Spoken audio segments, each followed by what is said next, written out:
Friends, could I invite you to take your seats now, please?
Your Excellencies, distinguished guests, sisters, and brothers, my name is Anne Glynn McCool. I'm a member of the Executive Committee of the World Council of Churches representing the Greek Orthodox Patriarchate of Antioch and all the East.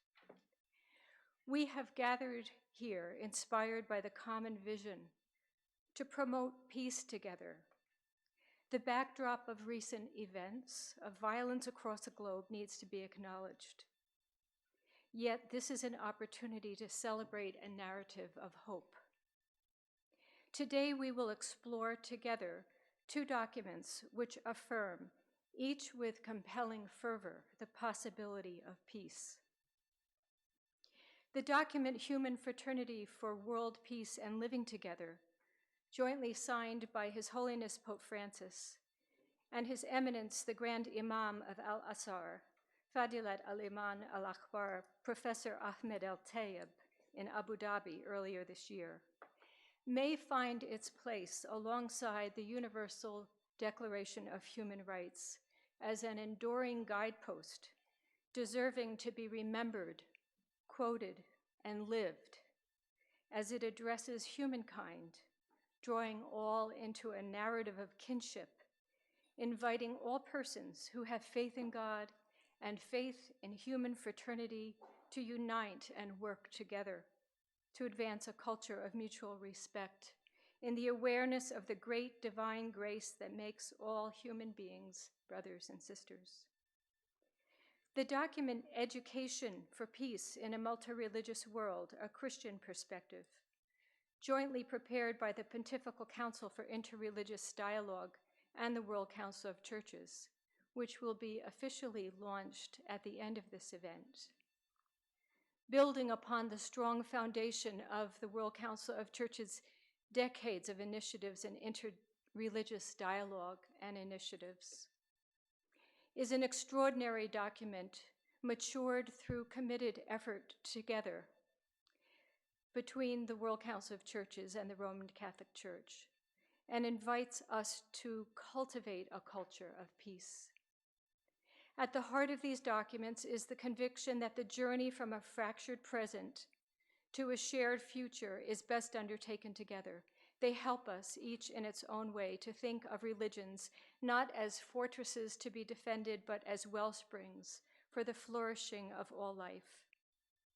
We are gathered here today to reflect on the importance of these documents for our collective imagination and common action. Thus, in some ways, today is also an opportunity to reflect with commitment and courage about what these documents might mean for us in our own contexts. How do they challenge us to live faithfully amidst our neighbors in fidelity to our own spiritual tradition? How do they enable us to work for peace with patience and perseverance? To engage with these and other challenges is our purpose this afternoon.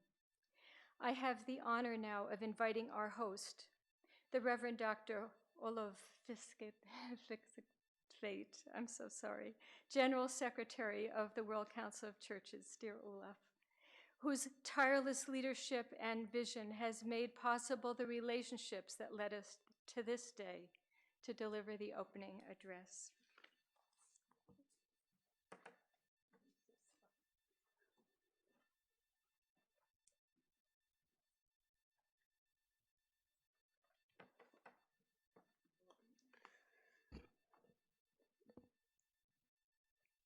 Thank you, Anne, for bringing us together as sisters and brothers with strange names and with many names and many titles. And I've learned by some good colleagues that it is also proper to say all protocol observed, and welcome everybody. But I really want to say that it is a joy to address you as brothers and sisters. It is a simple greeting, but in this greeting there is a beautiful and a radical truth. A truth which is both liberating and very demanding. It is a truth which we have gathered around many times in this room as we celebrate in this ecumenical center the fellowship of the churches, last year also with His Holiness Pope Francis. But we do this as members of the one human family. As human beings, we are related. And God calls us to live together as a family in love, which means that we also have to live together properly, with justice and in peace. A week ago, I had the privilege to baptize my grandson.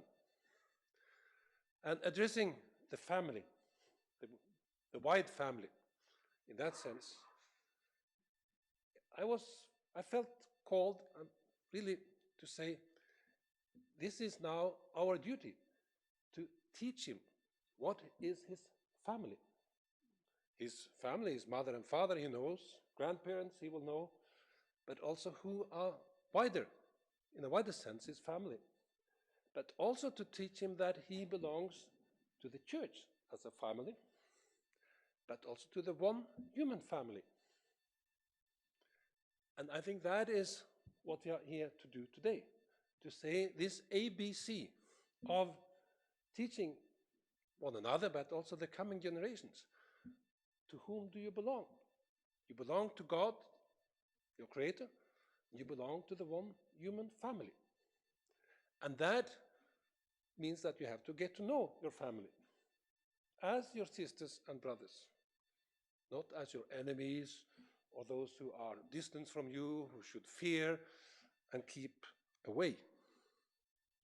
And this was also what we experienced in Abu Dhabi. It was a privilege for me to represent the World Catholic Churches at this event and to see how representatives of world Christianity and of Islam at this point of time, in this very place of Abu Dhabi in the Gulf, could sign a document and say, this is how it is. Not only how we wish it should be, this is how it is.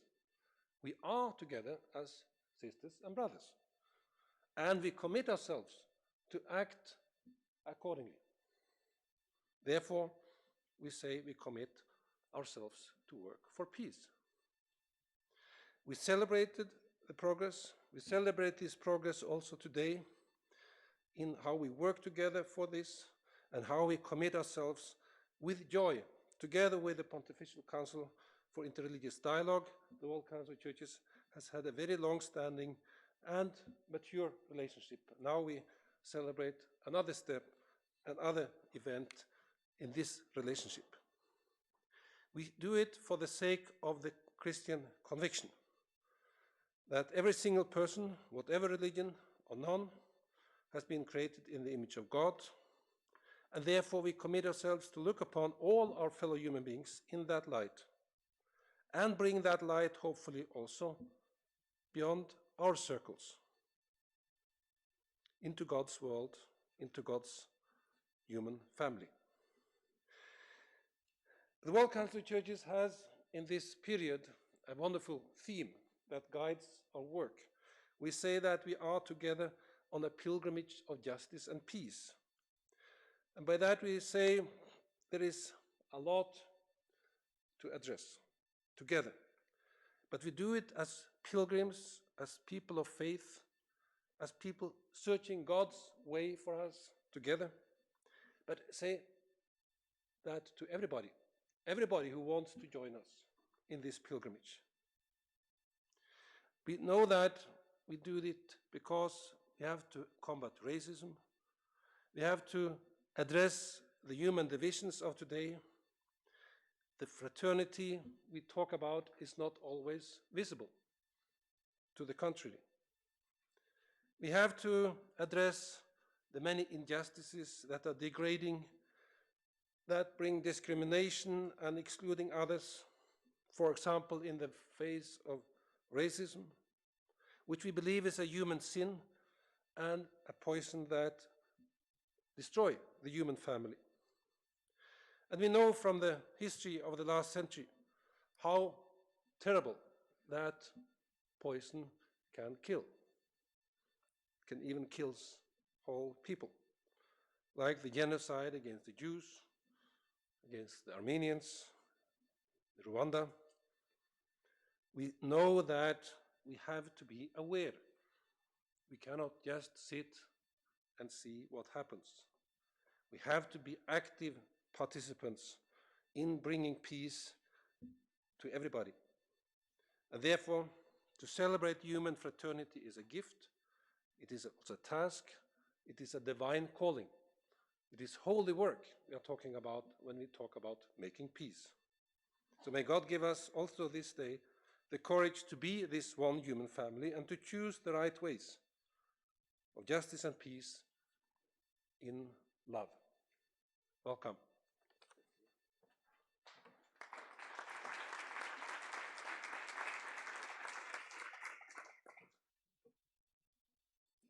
Thank you, Olaf. Next, we will hear from His Eminence, Bishop Miguel Ayoso Gisa. I'm so sorry. I didn't sleep overnight. Let's try again. His Eminence, our dear friend, Bishop Miguel Ayoso Gixo, Bishop of Luperciana, Secretary of the Pontifical Council of Interreligious Dialogue. Your Eminence.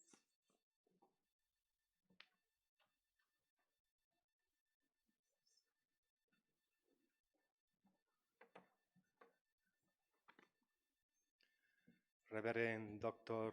Olaf Fekse-Tuit, Secretary General of the WCC, Your Excellencies, distinguished representatives of different religious traditions present here, distinguished guests, dear sisters and brothers, I am grateful to the Secretary General and the staff of the WCC for organizing this seminar to disseminate the message of the historic document on human fraternity for world peace and living together. I also thank you all for your valuable presence on this occasion. Since the beginning of his pontificate, Pope Francis has always invited us to promote a culture of dialogue through mutual respect and friendship. In this regard, the document on human fraternity is truly a milestone on the path of interreligious dialogue.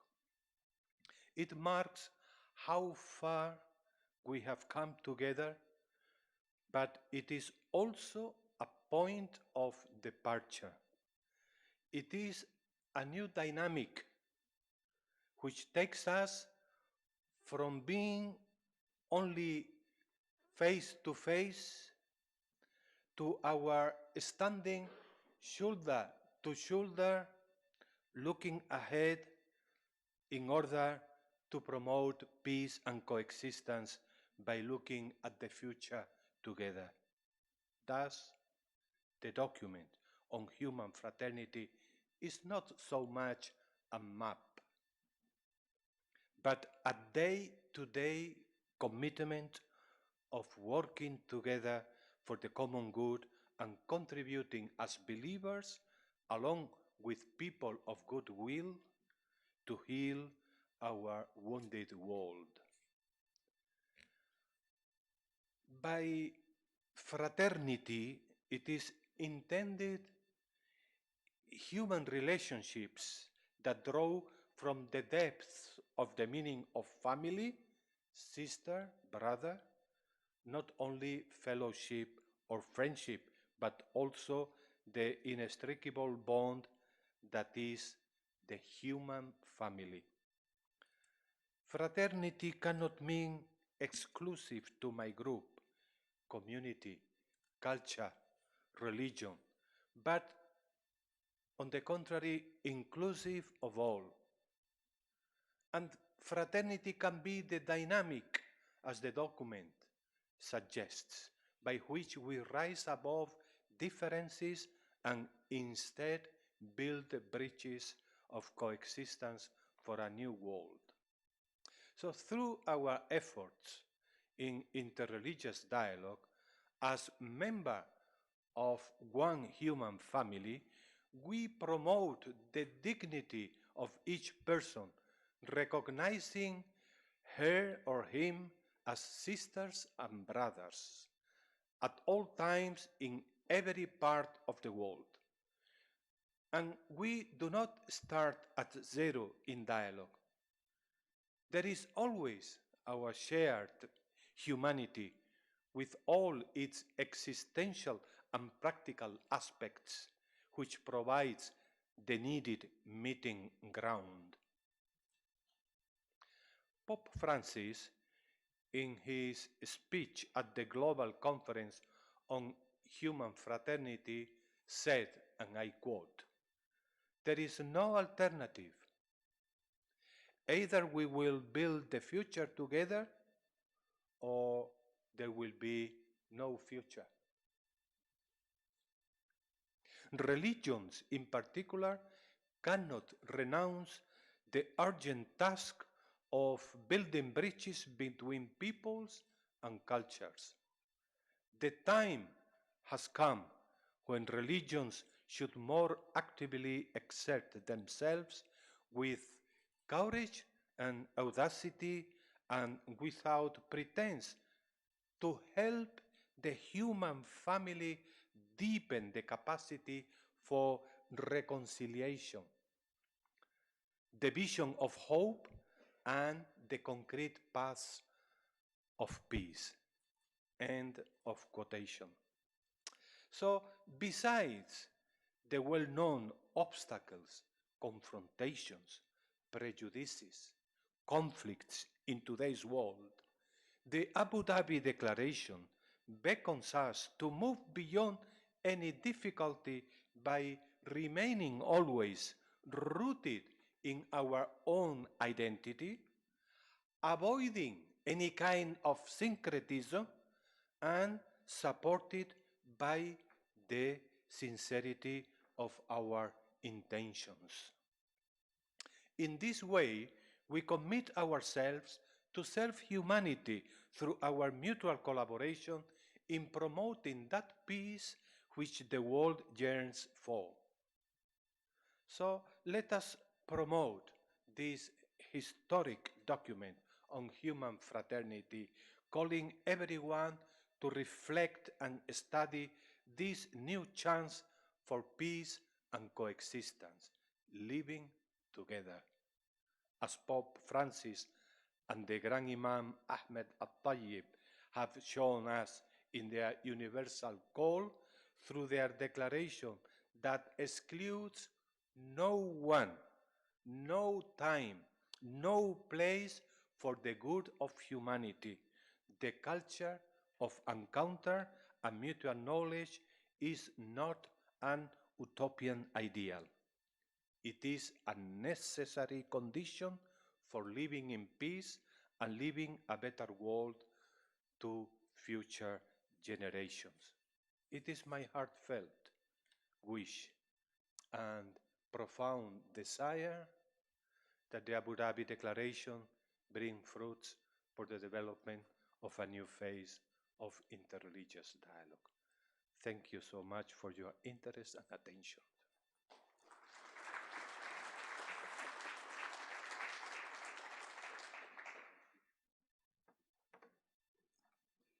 Thank you, Your Eminence.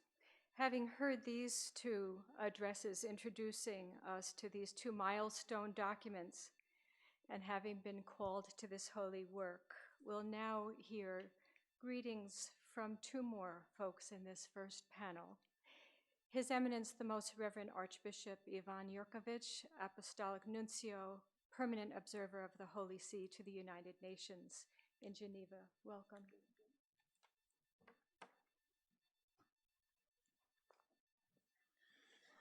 Thank you.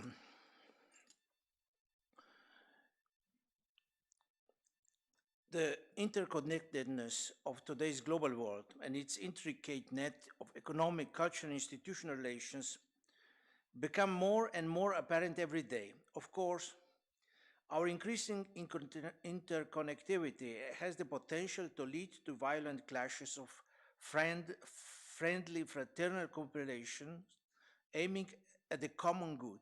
Thus, it is all the more important for us who trace the common roots and destiny of human beings in the plan of Almighty God, our common Father, to strive forward this friendship by enkindling feelings of human fraternity that embraces all human beings, united them, and renders them equal.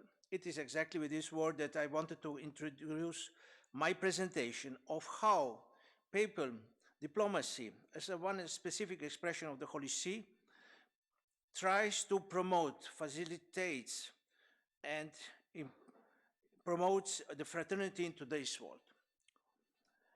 Especially in the second millennium, as everybody knows, certainly here present, the history of the Catholic Church, certain political dynamics provided the Holy See with its particular international legal personality or international subjectivity. These are perhaps the most obvious example includes the right to send and receive envoys to and from other states. The popes then have been international actors within the global community in the modern sense of the term since its inception of the 15th century to the present. What are pontifical representatives?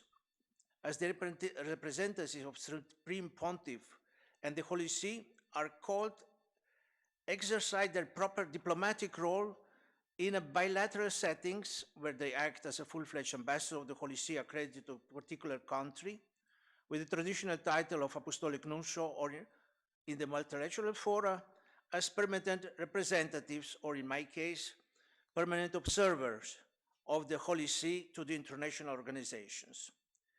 In either position, they represent the person of the Pope as head of the Catholic Church, expressing in this way the care for all the churches and of all humanity that is proper of the successor of Peter.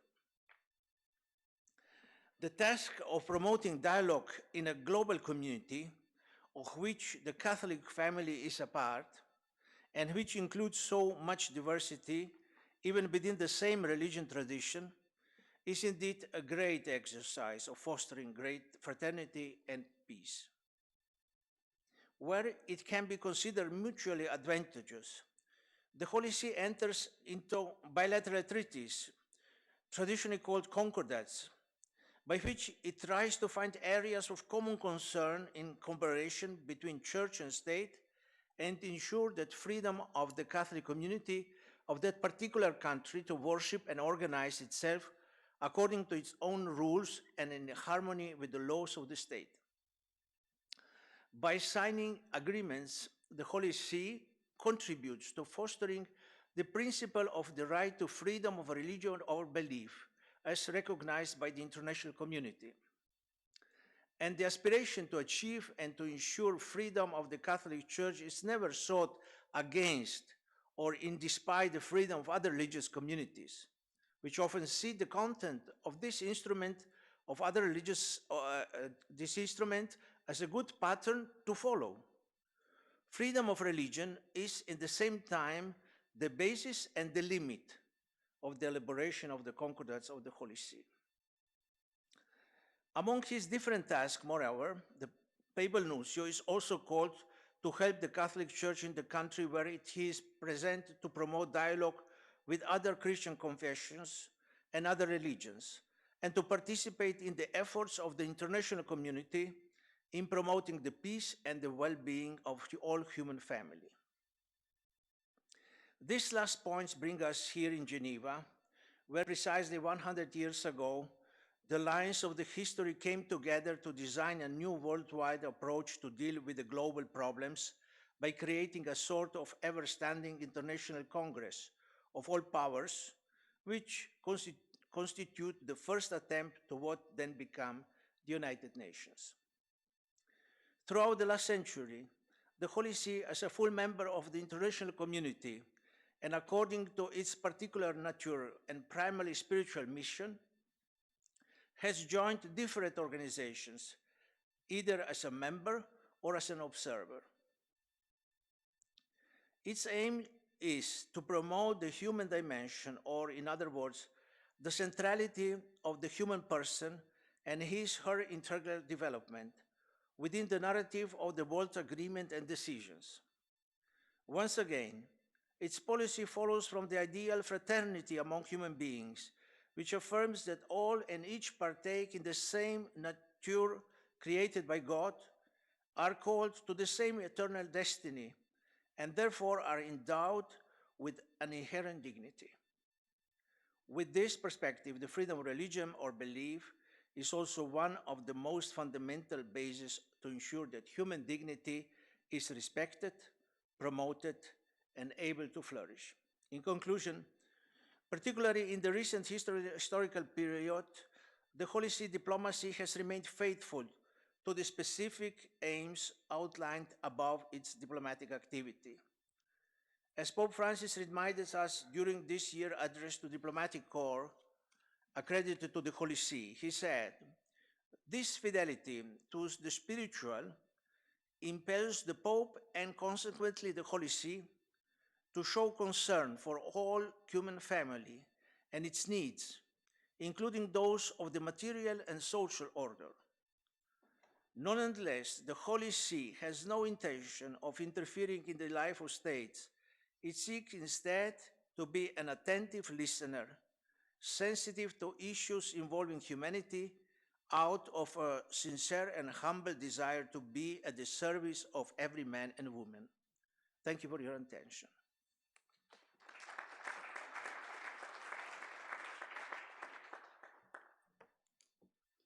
Thank you, Your Eminence. Our fourth speaker of this portion of the program this afternoon is Her Excellency, Ms. Alia Al-Shehi, Deputy Permanent Representative of the Permanent Mission of the United Arab Emirates to the United Nations in Geneva.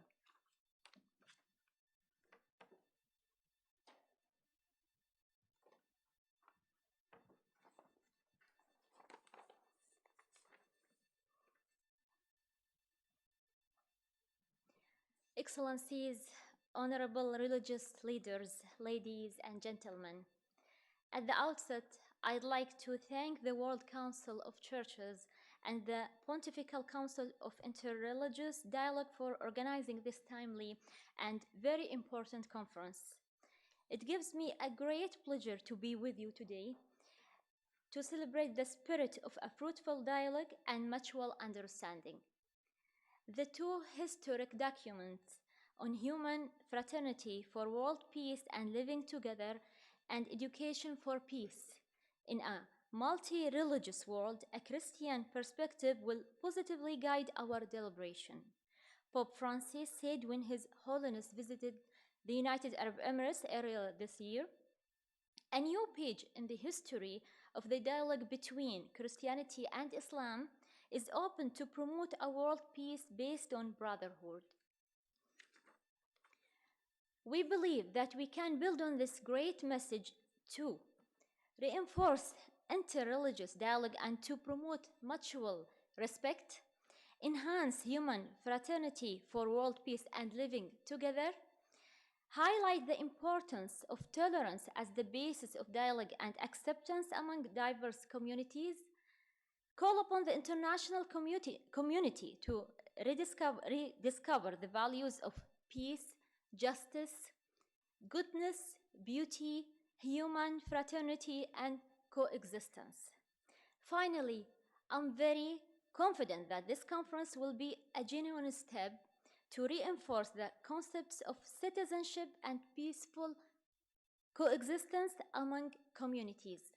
I wish you a very successful conference, and thank you.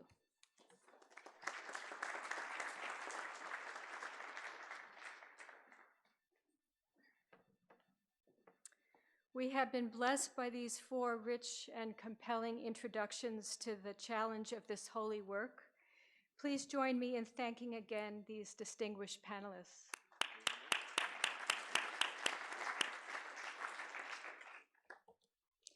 Now we will prepare ourselves for a deeper exploration of the themes and challenges of these important documents. As the first of this afternoon's panels, discussions take their place, to be moderated by the World Council of Churches Deputy General Secretary, Professor Dr. Isabel Apau-Firi.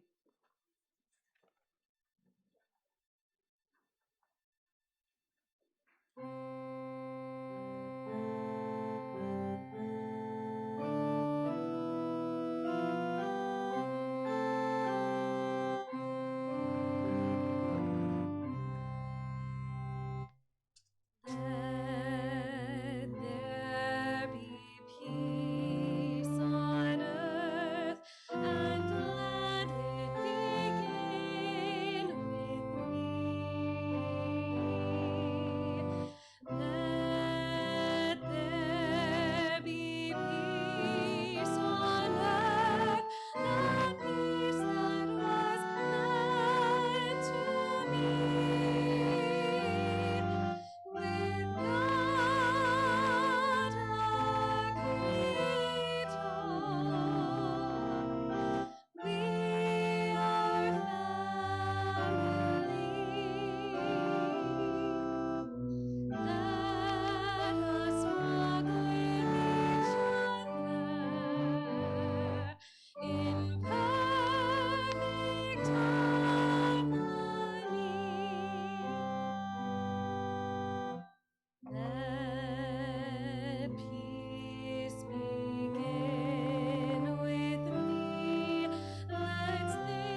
Brothers and sisters in the Lord, it's a great pleasure for me to moderate this session.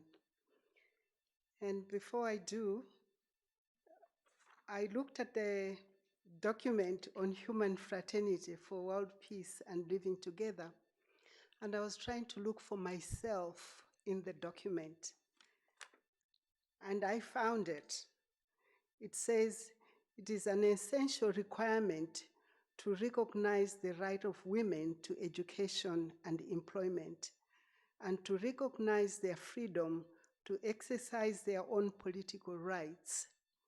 Moreover, efforts must be made to free women from historical and social conditioning that runs contrary to the principles of their faith and dignity. It is also necessary to protect women from sexual exploitation and from being treated as merchandise or objects of pleasure or financial gain. Accordingly, an end must be brought to all those inhuman and vulgar practices that denigrate the dignity of women. Efforts must be made to modify those laws that prevent women from fully enjoying their rights. So I was very pleased that this document is gender sensitive. The relevance of the call to be peacemakers has assumed urgency in recent times. For Christians, the prophetic call to provide those resources which inspire the spiritual and political will to beat our swords to plowshares cannot be underestimated. Blessed indeed are the peacemakers. However, this task cannot be undertaken in isolation. We need models of dialogue which works hand in hand and side by side with neighbors of others' faiths. Today is an example of an ecumenical partnership which explores peace building through the lenses of education.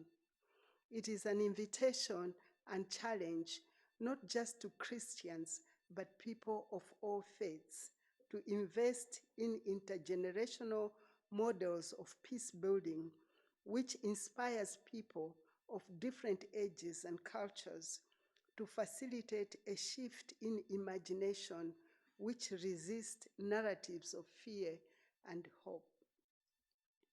Only through such inspiration and prophetic imagination can we create and foster peace, which will ensure the flourishing of the whole creation. My hope is that our reflections today will facilitate that process towards a future of hope. So it is a pleasure for me to invite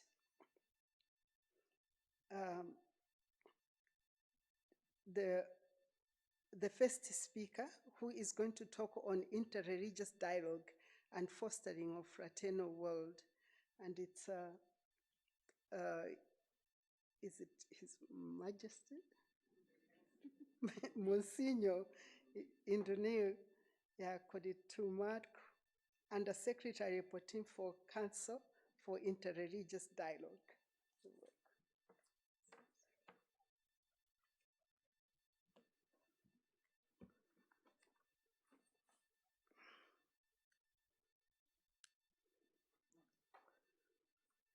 Dear brothers and sisters, the document on human fraternity for world peace and living together identifies religious extremism as one of the causes of a third world war that is being fought piecemeal.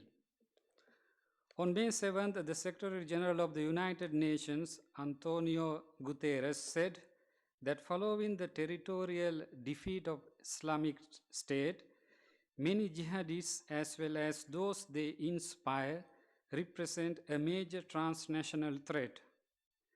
These observations make it clear that we cannot speak of interreligious dialogue as a way of fostering a fraternal world without addressing the scourge of religious extremism. The document on human fraternity clarifies the nexus between religion and violence as follows. Terrorism threatens the security of people and disseminates panic, terror, pessimism, but this is not due to religion even when terrorists instrumentalize it. Every attempt to attack places of worship or threaten them by violent assaults, bombings, or destructions is a deviation from the teachings of religions as well as a clear violation of international law. One of the causes of terrorism is an accumulation of incorrect interpretations of religious texts for the purpose of achieving objectives that are political, economic, worldly, and short-sighted. These are quotations from the document. Religious leaders rightly condemn terrorism in the name of religion. More than that, religions need to work together to eliminate that religious extremism that is used to justify terrorism. To do that, first, religious communities need to look inwards.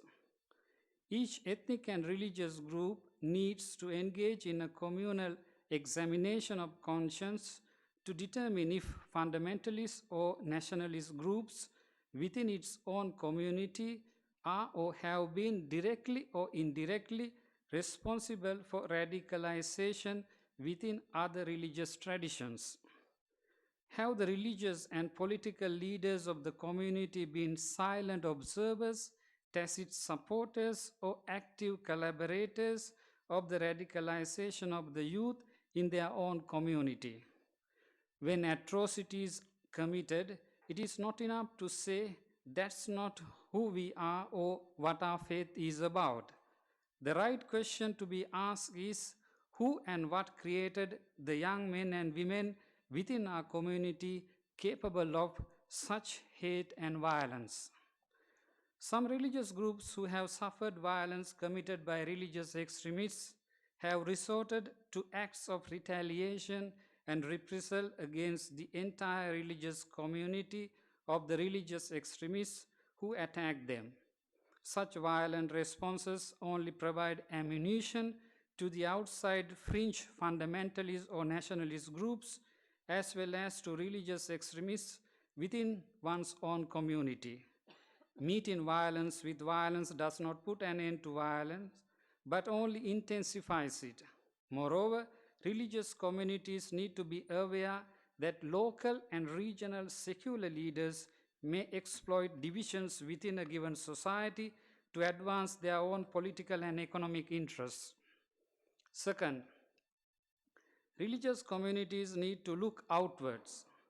It is not enough to say that terrorists have no religion, extremists from other religious traditions are fringe groups, or they deviate from the true teachings of their own religion, or they interpret their religious texts incorrectly. There are many other angles to explore. What is the religious ideology that underlines religious extremism? Who preaches it? Where are these preachers trained? Who finances this training and propagation? How and why are moderate religious communities exposed to and influenced by extremist religious worldviews from outside? How to tackle online radicalization? Third, religious communities need to foster a fraternal world through interreligious dialogue. The vast majority of people wish to live in harmony and friendship with the followers of other religious traditions. For that to be possible, we need to heal the wounds and dispel the mistrust created by religious extremism. In this regard, Pope Francis noted in his keynote address in Abu Dhabi, it was already said, there is no alternative. We either build the future together or there will not be a future. What role can religion play in the construction of world peace?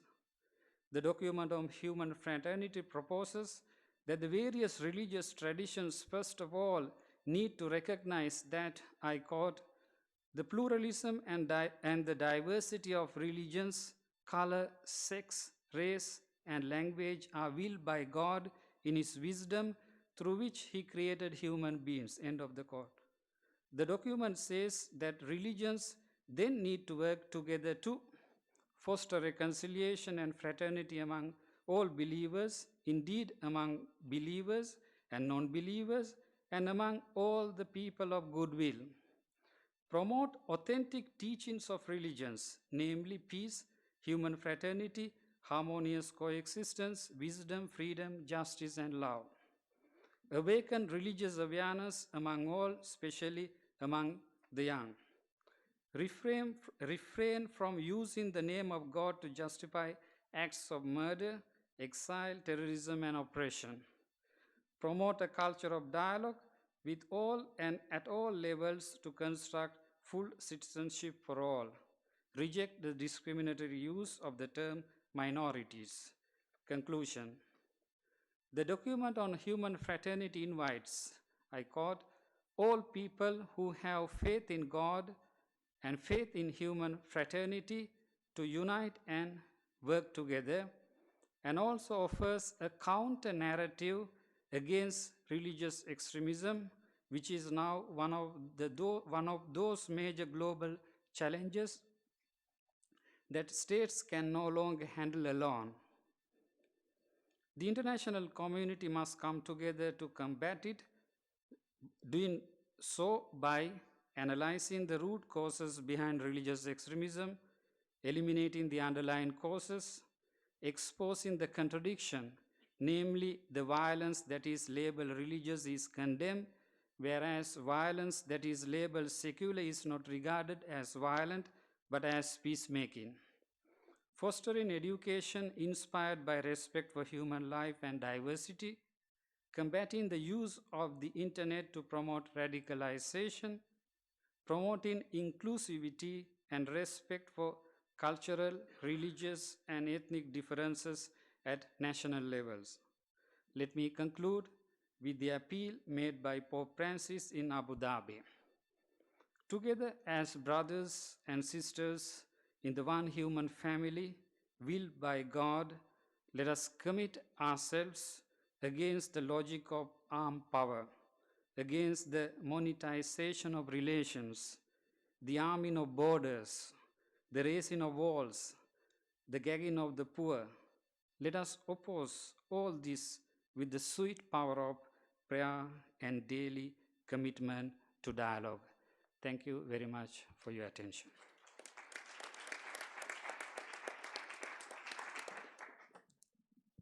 Thank you for highlighting how religious leaders, can tackle the issue of terrorism and religious extremism.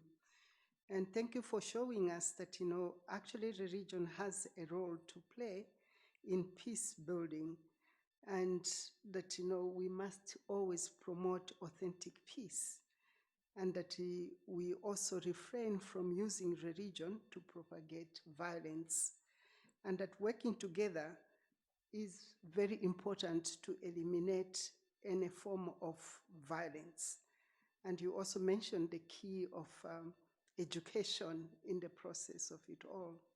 So I now call the next speaker, who is Her Excellency Marie-Thérèse Piquet-Athan, the Permanent Mission of the Sovereign Order of Malta to the United Nations in Geneva. And she's going to talk about diplomacy and peace building. Thank you. Thank you very much. Reverend General Secretary, Excellencies, most distinguished guests. At the outset, allow me to thank the World Council of Churches for inviting the Sovereign Order of Malta to participate in this conference on promoting peace together. It is an honor to join such eminent speakers and to address the topic diplomacy and peace building. As one of the oldest institutions of Western and Christian civilization, the Sovereign Order of Malta has, over centuries, been an actor in diplomacy and peace building. As a neutral, impartial, and apolitical entity, it interacts with all relevant stakeholders. I believe that for our discussion today, it is of interest to briefly explain the difference between classical or traditional diplomacy as practiced by states and diplomacy as it is conceived and practiced by a humanitarian agency, i.e., humanitarian diplomacy. Both aim to promote and facilitate peace. Traditional diplomacy is guided by an organizational framework agreed upon by states, enshrined in legally binding instruments, such as, for instance, the Vienna Conventions on Privilege and Immunities or the Convention on the Law of Treaties. It should be noted that traditional diplomatic negotiations rarely imply actors of equal strength. Every negotiation has elements of a power struggle between unequal opponents. Furthermore, the goal of a negotiation is not necessarily a balanced relationship between participants. Experience, past and present, shows that in general the most powerful state takes the greatest advantage, be it territorial, economic, commercial, or financial. Parties may use questionable means, condemnable notably according to international moral standards. They can threaten military action or economic pressure. One resorts sometimes even to dissimulation and lies, much praised by Machiavelli. Multilateral diplomacy limits, but not completely, the balance of power in the sense that states are equal in rights, each having one vote and being able to conclude alliances. Humanitarian diplomacy is very different. It is based on the principle of impartiality, as defined by the Declaration on the Fundamental Principles of the Red Cross and Red Crescent, and I quote, "It makes no discrimination as to nationality, race, religious beliefs, class, or political opinions.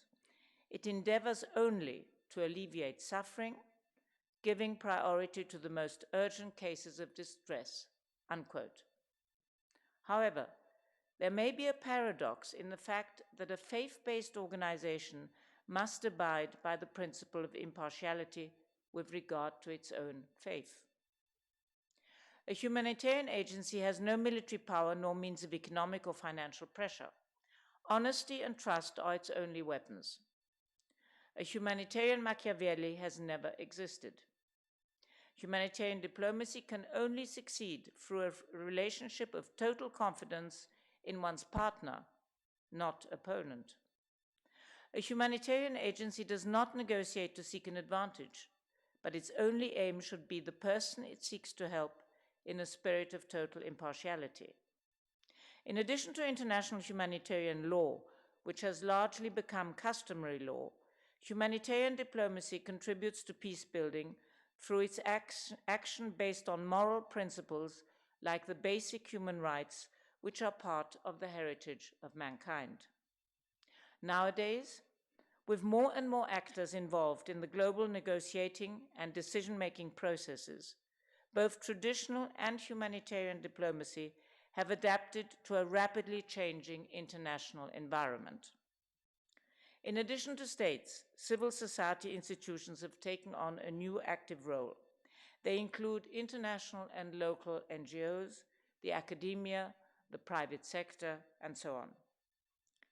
It is of particular interest that in today's humanitarian architecture, religious institutions and faith-based organizations occupy a specific and increasingly relevant position.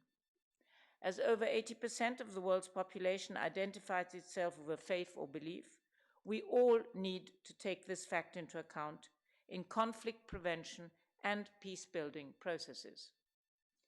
As John Kerry, former US Secretary of State, said, and I quote, "One of the most important challenges we face in global diplomacy today is the need to fully understand and engage the great impact that a wide range of religious traditions have on foreign affairs.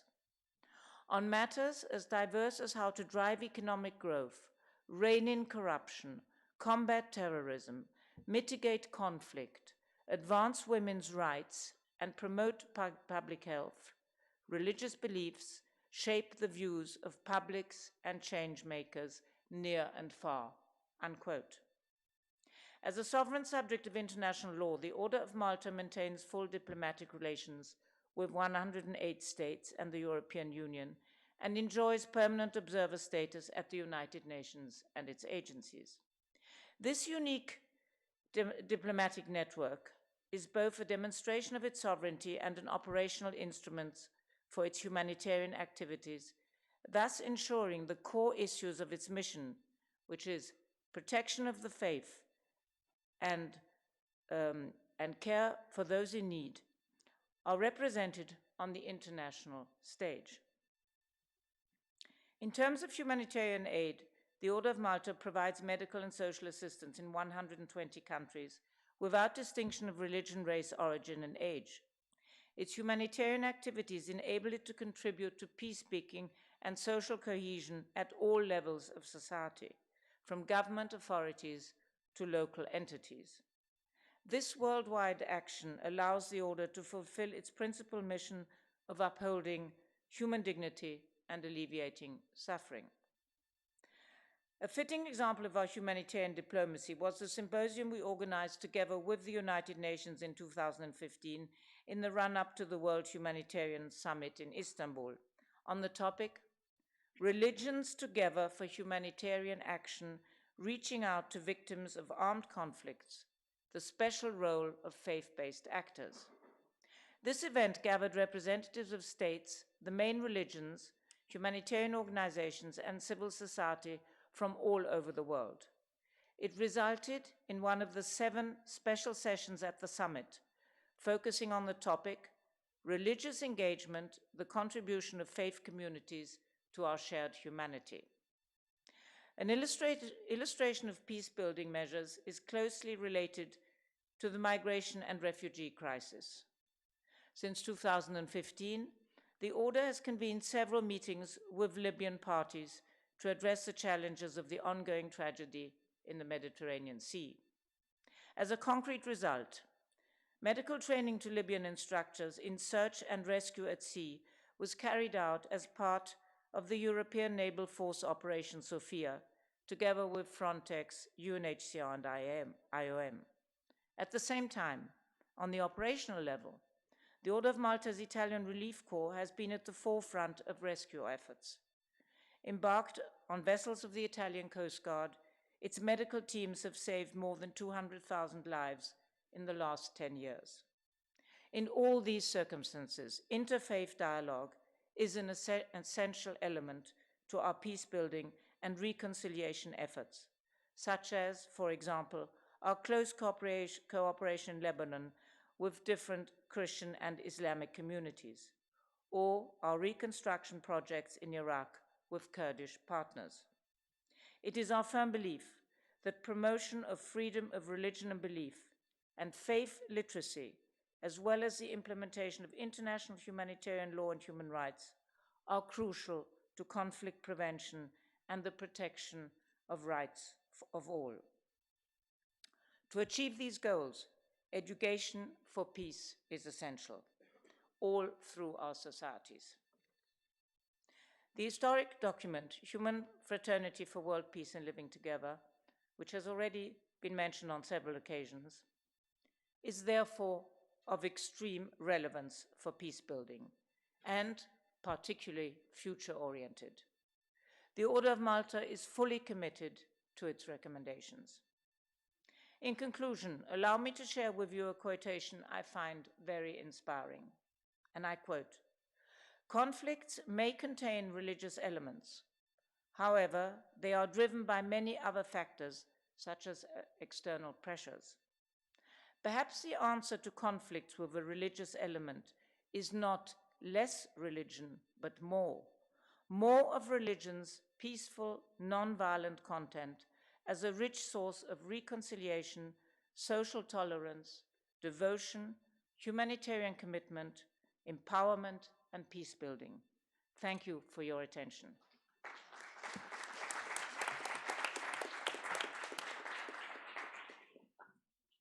Thank you very much for affirming that the Order of Malta is committed to the human fraternity for world peace and living together, and for also reminding us as faith community that we do have a role to play in human diplomacy, and that at the same time we need to be critical of our own ways of dealing with issues of impartiality, when dealing with humanitarian aid. So thank you so much. And our next speaker is Ms. Emily Jane Evans, a WCC Executive Committee member and co-moderator of the ECOS Commission on Youth in Ecumenical Movement from Uniting Church in Australia. And she's going to speak about the role of youth in promoting peaceful and harmonious coexistence. Thank you. Before I begin, can everyone stand up and stretch for 2 seconds? Stand up. You have 2 seconds to stretch. Hands up, hands to the side, twist around. It takes me 24 hours to get here, so myself and Anne are the only ones who are legitimately allowed to yawn. So thank you. Please be seated. Greta Thunberg is a Swedish schoolgirl who at the age of 15 began protesting about the need for immediate action to combat climate change outside the Swedish parliament and has since become an outspoken climate activist. Malala wrote and published an anonymous diary around her life in Pakistan under Taliban rule, which quickly gained huge attention. Soon, she began to speak out more publicly about the need for girls to have proper access to education. But 3 years later, her life changed forever when, in retaliation for her activism, she was shot in the head by a gunman on a school bus.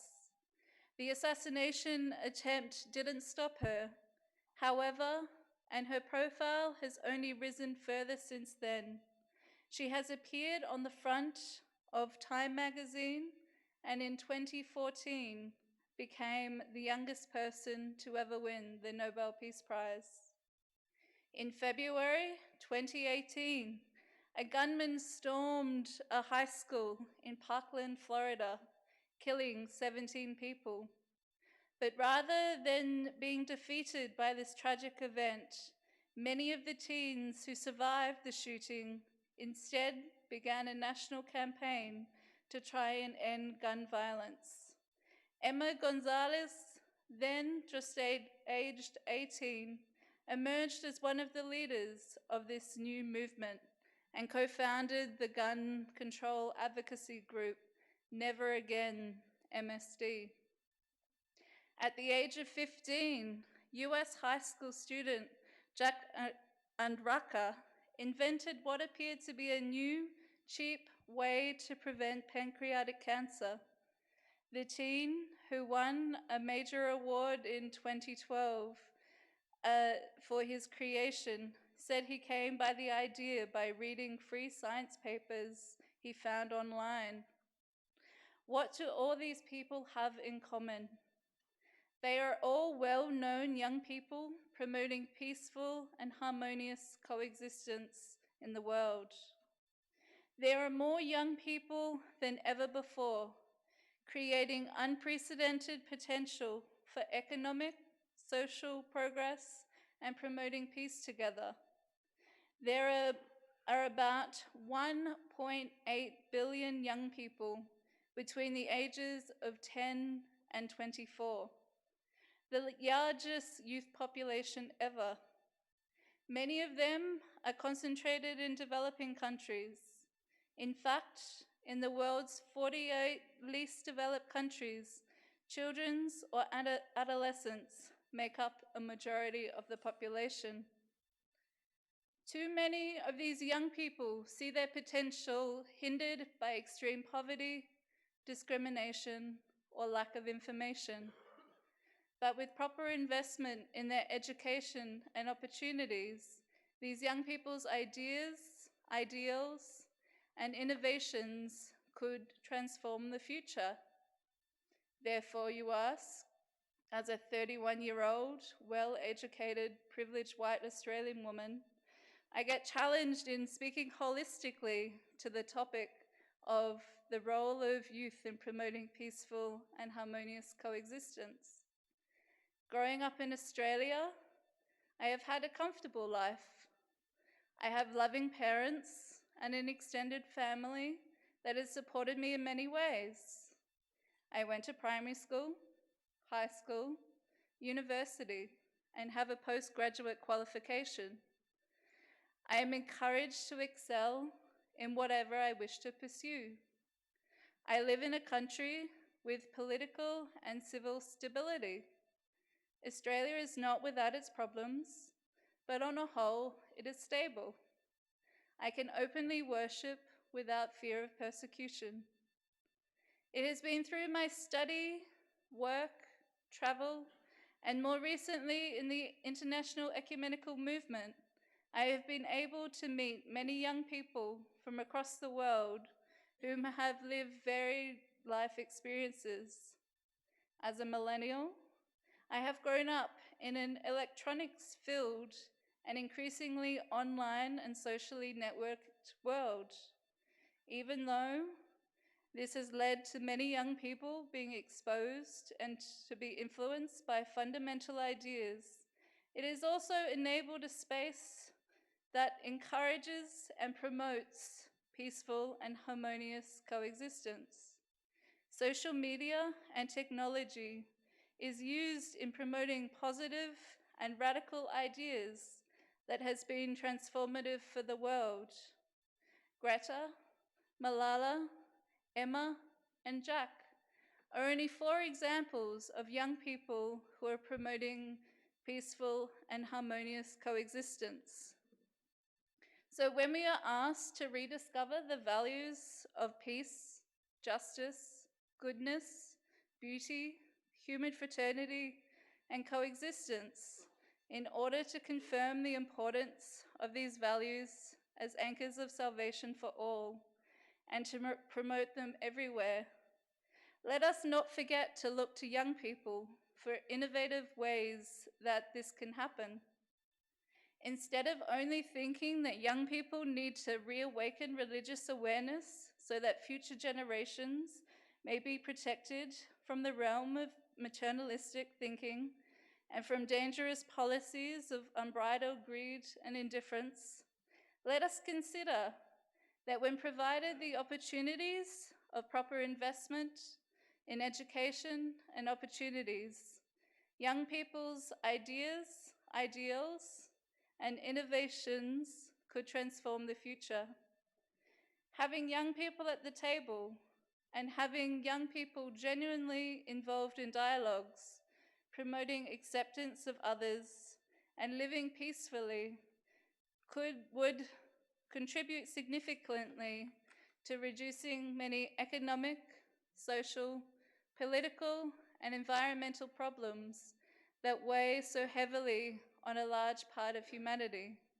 It seems as a basic requirement to peaceful and harmonious coexistence. I am here today on this panel because of the different hats that I wear within the World Council of Churches. I am here today because I come from a country and I come from a church for my entire childhood and youth has enabled, equipped, and empowered me to have a voice, to have an opinion, and has enabled me to be a leader. Young people are not the leaders of tomorrow. They are the leaders of today. Thank you.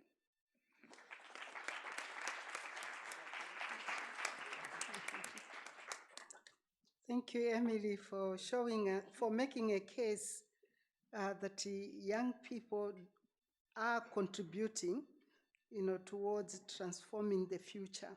You've given us some, real examples that are happening in our lifetime, and we are aware that there are actually many more out there. We may not know their names, but that indeed young people are making a difference in today's world, and that they should be included, wherever decisions are being made.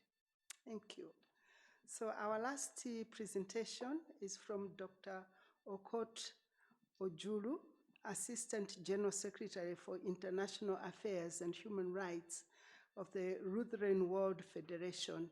He's going to speak on fraternity and welcoming migrants. All protocols observed. Let me also take this opportunity to thank the OST, the World Council of Churches, and the organizers for putting this timely event and inviting the Lutheran World Federation to be part of this discussion. It is indeed an honor and privilege to address this very important meeting. When I thought of this presentation, the first Bible verse that came to my mind is the story of two brothers, Abel and Cain, in Genesis. When Cain murdered his brother Abel, and God asked him, "Where is your brother?" To which he sarcastically replied, "Am I my brother's keeper?" By saying this, Cain was essentially saying he was not responsible for his brother's well-being. He is not concerned and does not care about his brother's whereabouts. Probably in today's English, Cain would have been simply saying that the well-being of my brother is none of my business. The concept of fraternity discussed in this document, Human Fraternity for World Peace and Living Together, explains that our faith calls us to see in the other a brother or sister to be supported and loved. In other words, yes, God wants us to be keepers of our brothers and sisters. We are called to be responsible, caring, and compassionate towards our brothers and sisters, especially the marginalized, the poor, the refugees, the migrants, or those exiled from their homes and their countries, and all those in different kinds of needs. In this document, the concept of human fraternity is defined as a universal. It transcends family, race, gender, language, ethnicity, religion, national origin, or any other categories. Just to quote from the document, quote, "Human fraternity embraces all human beings, unites them, and renders them all equal." This reminds us of the first article of the Universal Declaration of Human Rights, that all human beings are born free and equal in dignity and rights. These values stand in stark contrast to the reality of our world today, where we see in our daily lives that all human beings are not treated equally. The suffering of Yemenis or Rohingyas in Myanmar, the Congolese, Venezuelans, and others is none of our business.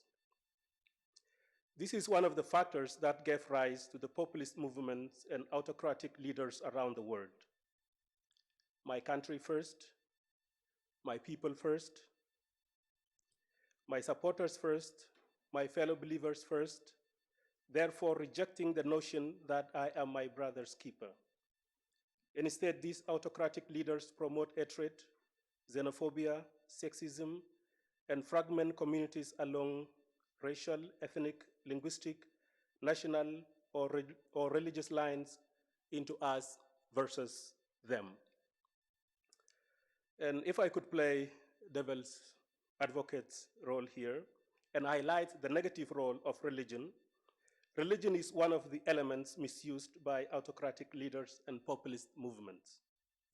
These movements thrive on exploiting the importance of religion in people's lives. In the midst of uncertainties created by globalization, these movements invoke fear and foster a sense of identity, belonging, and meaning among their followers. Instead of facing the uncertainties and work together as a global community To address these global problems, populist movements and religious fundamentalists offer quick and local solutions to the most complex global problems. Such approaches do not work, and they need to be challenged. This document challenged such attitudes and unequivocally reject and condemned the misuse of religion for ulterior motives and purposes. It declares, quote, religions must never incite war, hateful attitudes, hostility, and extremism, nor must they incite violence or the shedding of blood. It calls upon all concerned bodies to refrain from using the name of God to justify acts of murder, exile, terrorism, and oppression. Human fraternity calls us into action and solidarity with our fellow human beings, especially the weak, the vulnerable, the oppressed, the poor, the hungry, and the needy in general.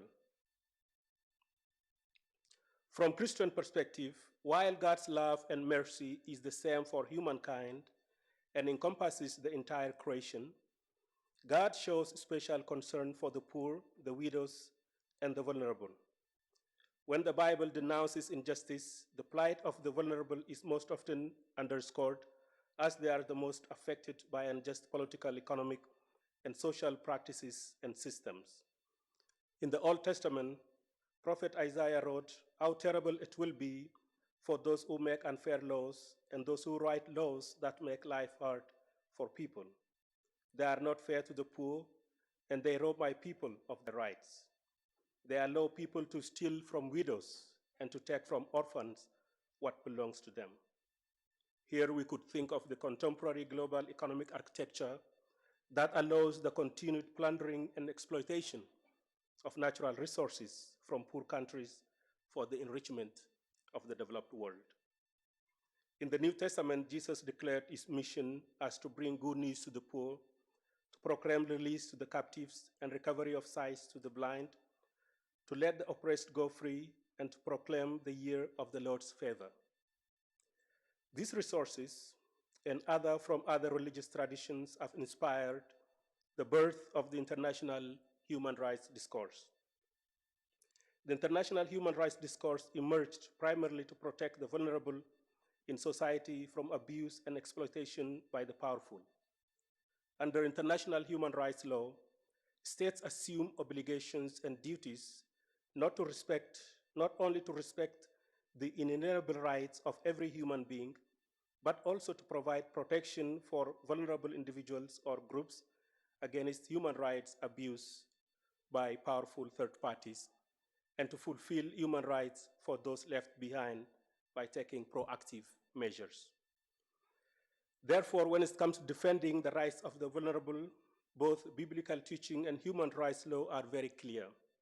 There is no neutrality in the face of injustice. I think it's Desmond Tutu who said that if you are neutral in the situation of injustice, you have chosen the side of the oppressor. Last month, I was in Germany for a workshop on the 70th anniversary of the Universal Declaration of Human Rights, and I was struck by active engagement of local congregations there in the protection of refugees and migrants.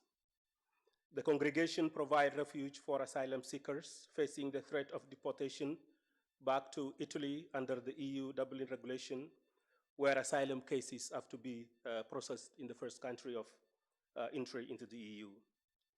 The couple I was staying with were part of volunteers that provide assistance to those staying in the church premises because that's the only place that the police could not get them.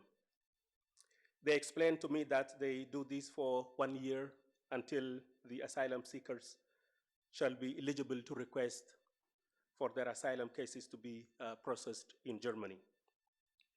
Some of them, of the congregations, the members of the congregations provide language courses to help those who have already got their refugee status to integrate into the society and find jobs. This is human fraternity in action. The Lutheran World Federation supports refugees fleeing persecution around the world. The Department for World Service, the LWF Development and Humanitarian Harm, operate in more than 25 countries, providing assistance to close to 3 million people, most of whom are refugees throughout the world. Globally, we support policies that ensure the rights of refugees and migrants are protected and including the most vulnerable, such as women, persons with disability, children, and minority groups. Together with our communal partners, we closely followed and enriched the development of the Global Compact on Refugees and the Global Compact for Safe, Orderly, and Regular Migration that were both adopted last year by an overwhelming majority of the United Nations member states. Back in 2012, LWF was also part of an historic document with the United Nations High Commissioner for Refugees called Welcoming the Stranger. I see my former colleague Ralsel Defenbach here, who spearheaded the LWF's engagement in the development of that document. And we do this too together in multi-stakeholder approach. So in most cases, we partner with like-minded ecumenical and interfaith partners. 3 years ago, the Department for World Service signed a joint declaration with Caritas International to work more closely together on humanitarian action, advocacy, and development.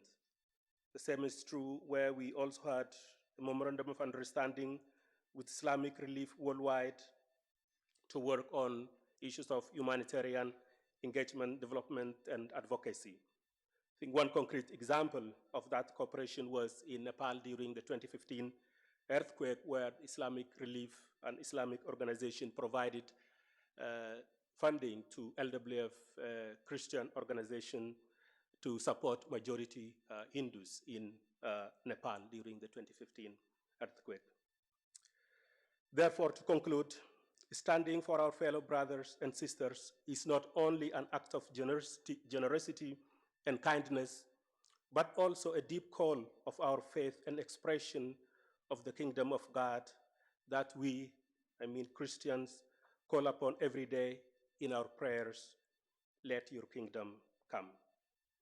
May God's kingdom of peace and justice binds us together as one humanity and creation, called to be keepers of our brothers and sisters. Thank you.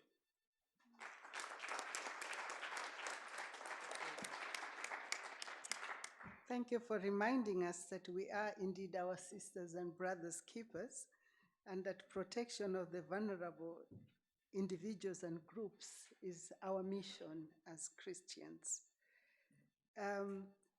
Unfortunately, we don't have much time even for questions, but maybe we can allow people to ask a few questions, but the response, you only get it during the tea time.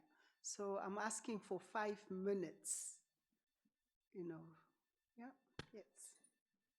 I would just like to make a comment on Ambassador Pictet's presentation about migrants, because this is a very momentous time.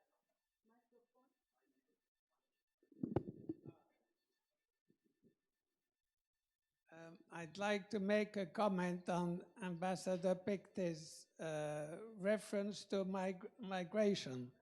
This is a particularly momentous time when saving lives is being criminalized. There is an initiative that has been taken in a European country, a very civilized European countries, that aims at imposing fines and prison sentences to people that have the normal reaction of assisting others who are about to drown. I think that you would all share with me the hope that this country would reconsider such an initiative and think more in terms of compassion, solidarity, and love, which are the common denominators of all the religions and beliefs that are represented here. Thank you.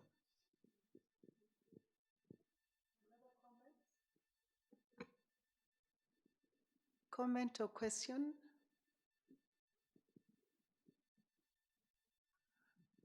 Right. I think the best thing to do is maybe, do you want to respond? That's okay.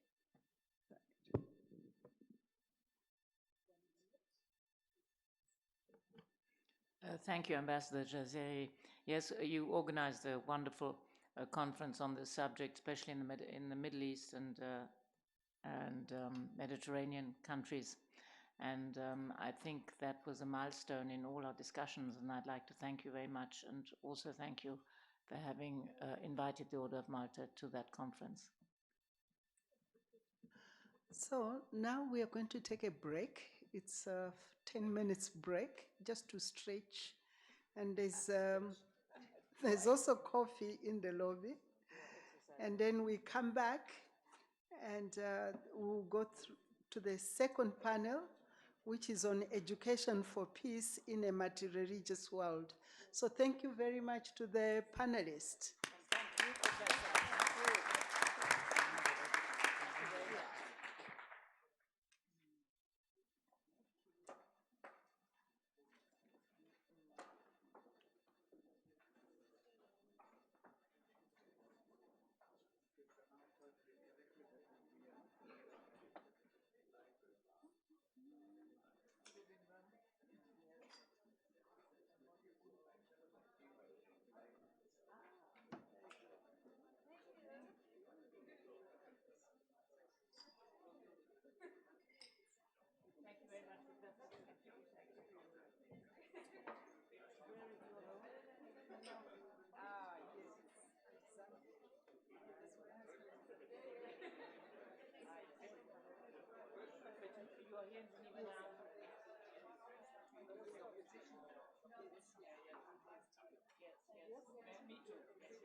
Est-ce qu'on doit...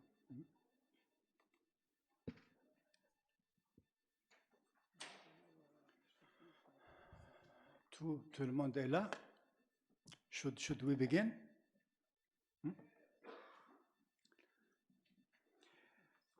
Good afternoon. I am pleased to moderate this panel, and I am also pleased that it follows the coffee break. So I presume that we are more fresh now than before. Then the title of the joint document, Education for Peace in a Multi-Religious World, which is the subject of this panel discussion, reminds us of the previous joint document of the WCC and the PCID, Christian Witness in a Multi-Religious World, Recommendations for Conduct. We are reminded by both the documents that religious diversity is an essential characteristic of our present-day world. Diversity embraces, to a certain extent, cultural diversity and, in some cases, ethnic diversity as well. Both the institutions felt the need of addressing the issue of peace in our world, which is beset with tensions, divisions, multiform violence, armed conflicts, so on and so forth. For this, the WCC and the PCID thought it opportune to reflect on education for peace, because education is the key, as the late Cardinal Jean-Louis Tourin, president of the PCID, repeatedly said, and to share the fruit of their reflection with the local churches and the ecclesiastical communities around the world, as well as with persons and communities of other religions, and also with individuals and groups without any religious belonging. The joint work is today being officially launched in such a meaningful way at the headquarters of the WCC, in the presence of the authorities of both the institutions, diplomats, representatives of international organizations, and distinguished personalities of diverse religions and confessions.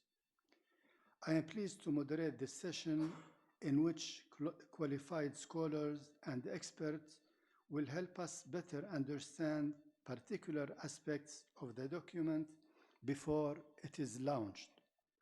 I request the distinguished panelists to remain with the time limits so as to have a fruitful discussion later. May I ask each of them to briefly introduce herself before making the presentation. Ambassador Al-Jazairi, please.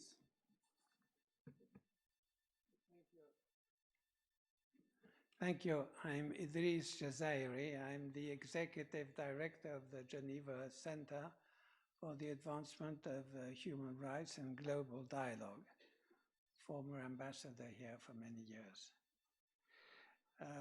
I would start by following on the footsteps of Reverend Tveit, whom I much admire, and to say, sisters and brothers in humanity, congratulations to the World Council of Churches and to the Pontifical Council for Interreligious Dialogue on today's joint initiative and for the launch of this inspiring document on education for peace in a multi-religious world, a Christian perspective.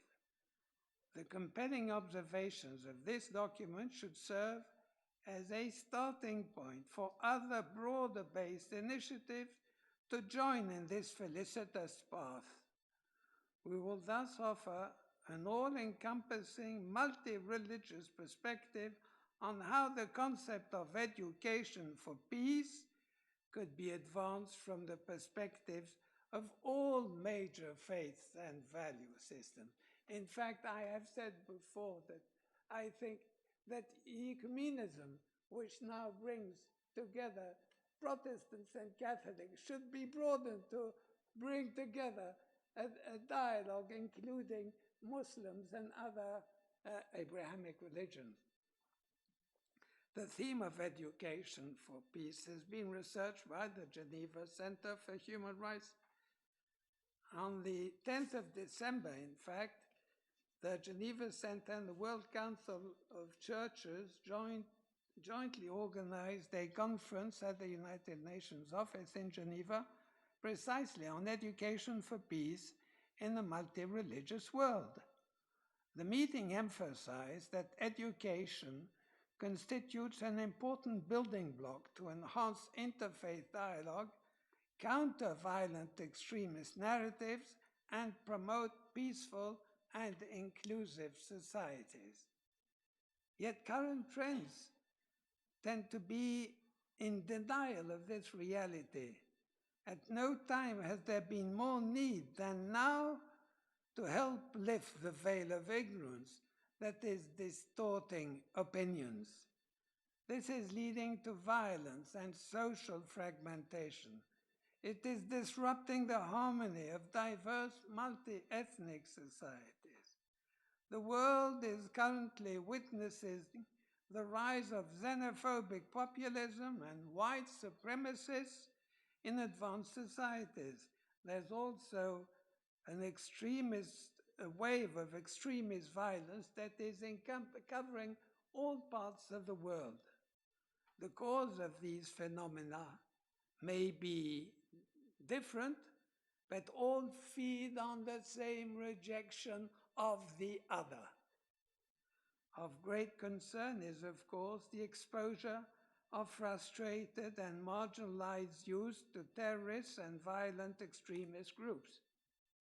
They lack religious or ideological awareness and fall easy prey to evil manipulators. The doubts and frustrations that they experience hit the wall of unresponsive societies. And as in all social movements, there are individuals out there who take advantage of this anger. They harness it to pursue self-serving objectives of accessing power through violence or through undermining national unity. how can one country prevail? How can all our countries counter the prevailing extremist narrative through education? Is the latter the ultimate silver bullet to address prevailing toxic narratives that fuel so much extremist and violent ideologies? Indeed, moving towards social harmony starts with a first step, that of educating our youth. In times of community fragmentation, equal access to education can open vital spaces for inclusiveness, reconciliation, and dialogue. As concluded in the Geneva Center publication on human rights enhancing equal citizenship rights in education, education provides fertile ground to sow and grow in the minds of the upcoming generations the seeds of human rights and of equal citizenship rights. Education instills a sense of solidarity and builds resilience among youth to address divisive and xenophobic narratives. In affected countries, special efforts should therefore be made to improve the education system. This will help to promote the immunity of youth against the rise of extremist forces that we see at present. It will help the traumatized among them to come to terms with the horrors witnessed from foreign invasions or from local extremist violence. In the rich world, it will aim at rolling back the devastating impacts of hate speech. There are numerous paths for addressing this social ill that spreads in both advanced and developing countries. Supportive settings and safe learning environments fostering social inclusion and inclusiveness, which is not the same thing, empathy and equal citizenship rights are all important. Communities should celebrate both the commonality of values and the specificities of practices of diverse faiths as expression of enrichment through pluralism. Enrichment through pluralism. It's necessary, therefore, to explore models of education rooted in religious teachings and in inclusive secularity. And I'm saying secularity and not secularism. Through their thoughtful intertwining, one can contribute to the emergence of a society that embraces religious plurality and celebrates diversity. When I recently visited Bahrain, a country, as you know, that has known interreligious strife, I experienced a beautiful example of the transformative power of education. Teams of 4 children were requested to hold a ball between their foreheads, the 4 of them. And these teams had to compete to get to the other side of the gymnasium, and the team that got there first was the winner.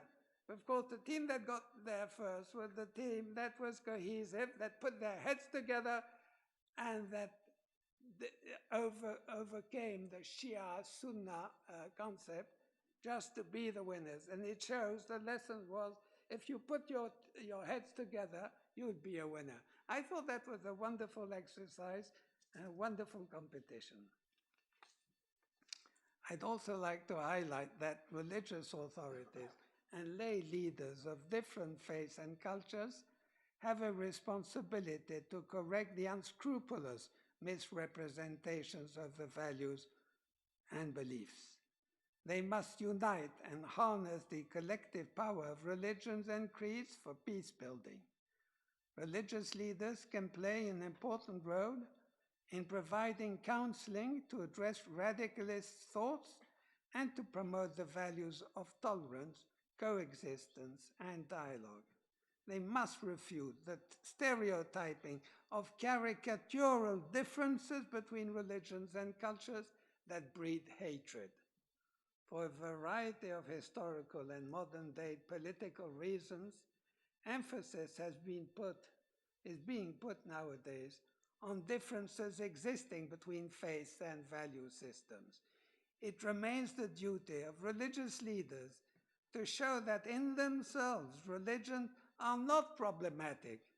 What is problematic is their distortion to serve political purposes and vested interests. The synergies of providing access to education built on common universal values makes a strong contribution towards the realization of social stability and peace. Abrahamic religion, after all, have 90% in common and 10% specificities. Let all people of goodwill become more aware of commonalities. Okay, so I have another 30 seconds, perhaps.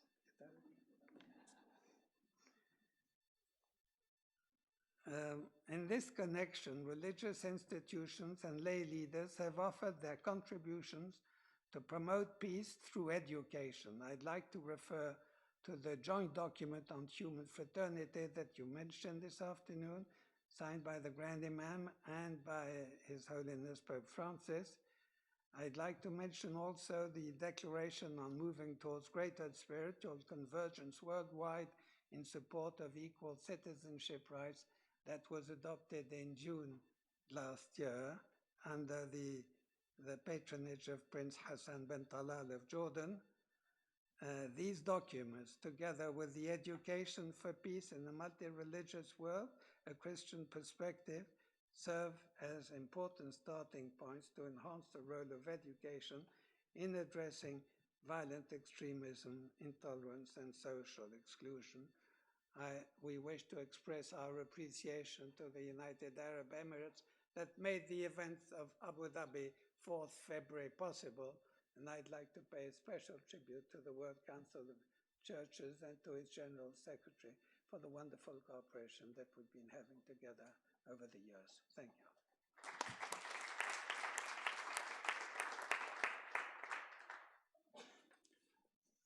And now it is the turn of Dr. Claire Amos. Let me point out that she has been very active in working on this document. Please. Thank you very much indeed, Monsignor Khaled. Right. Thank you very much indeed, Monsignor Khaled. I'm billed on the bill as the Honorary Director of Lay Discipleship in the Diocese in Europe. I think I'm probably here not precisely in that role, but due to the fact that until December 2017, I had the privilege of working at the World Council of Churches in the area of interreligious dialogue and cooperation, and indeed had the privilege of working closely with you, Monsignor Khaled. So it's an honor to have been invited to speak briefly here about this important new document, which, apart from anything else, helps to witness to the continuing close collaboration that has developed between the Pontifical Council for Interreligious Dialogue and the Interreligious Office of the World Council of Churches. As already implied, it's an interesting experience for me, as I was very much involved with the earlier stages of the document, up to the point of my retirement from the World Council of Churches about 18 months ago. So inevitably, when I received a copy of the final agreed version that I think you're going to get afterwards, that we're launching here today, I squirreled away on the files on my computer to discover what were the differences between this final version and the draft that I myself had contributed to towards the end of 2017. It is gratifying and personally reassuring that actually the two are very similar. There are 2 points where I noticed additions. Of course, some of this will be more clear to you when you actually see the document later. There are 2 points where I noticed additions, which I think are good additions to that earlier draft. The first is the 12th point, listed in the practical steps, which specifically draws attention to the link between peace, sustainable development, and ecological perspectives.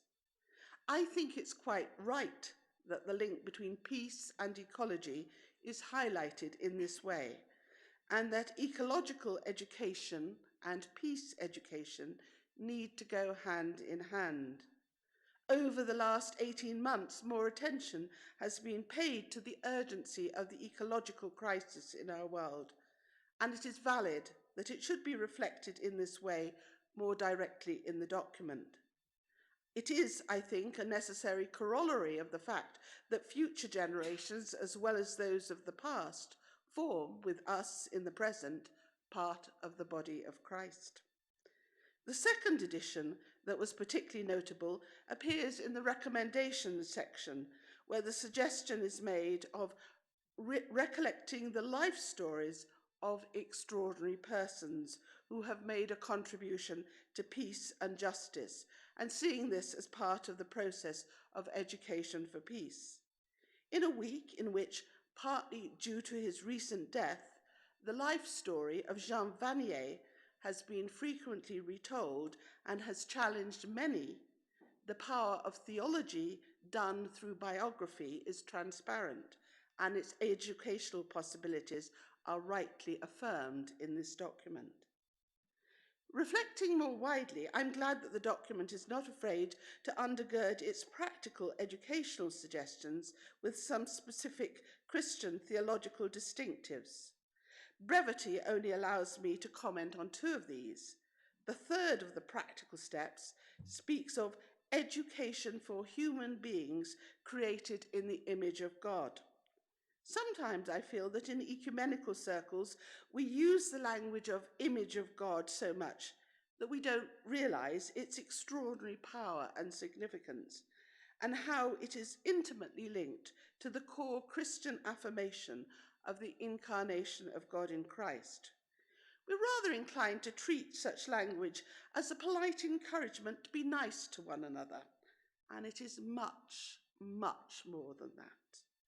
The document rightly affirms that the Christian understanding of humanity as Imago Dei must have a profound effect on how we behave with and towards those entrusted to our educational care.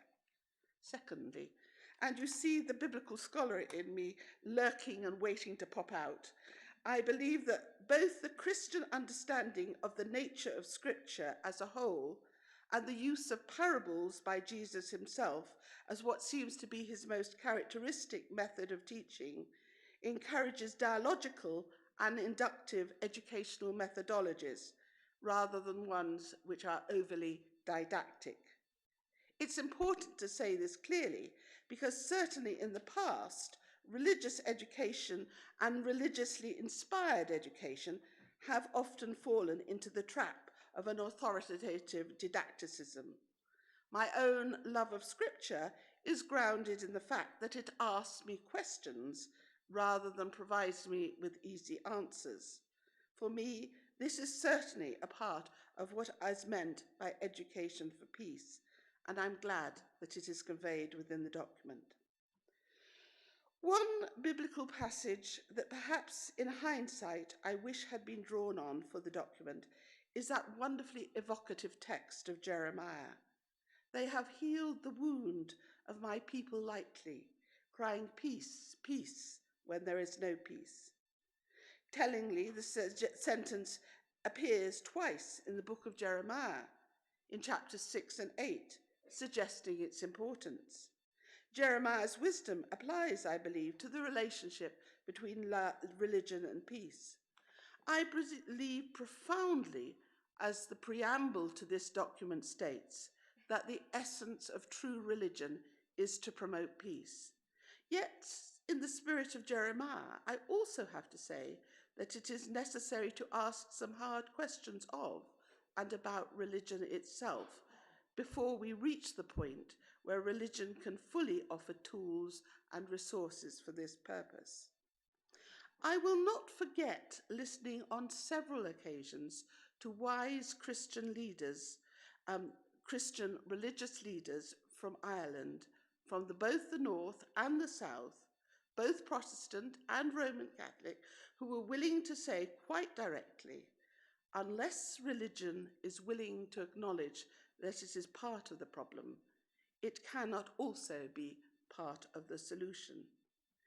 That, to me, links with Jeremiah's own refusal to be implicated in facile assertions being proffered by the religious leaders of his own day, which he maintained could not ultimately offer true peace.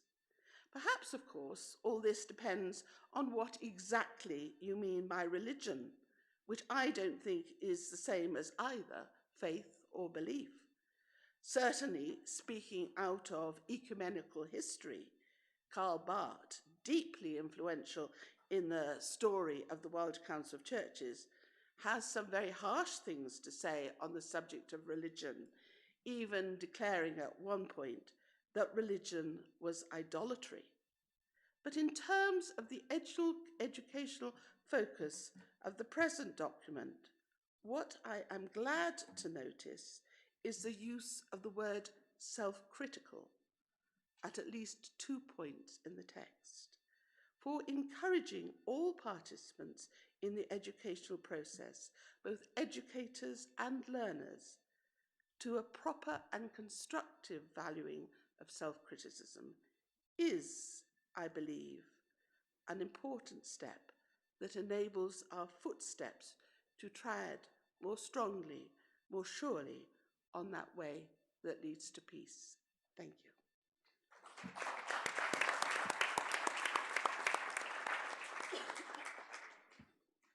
Claire,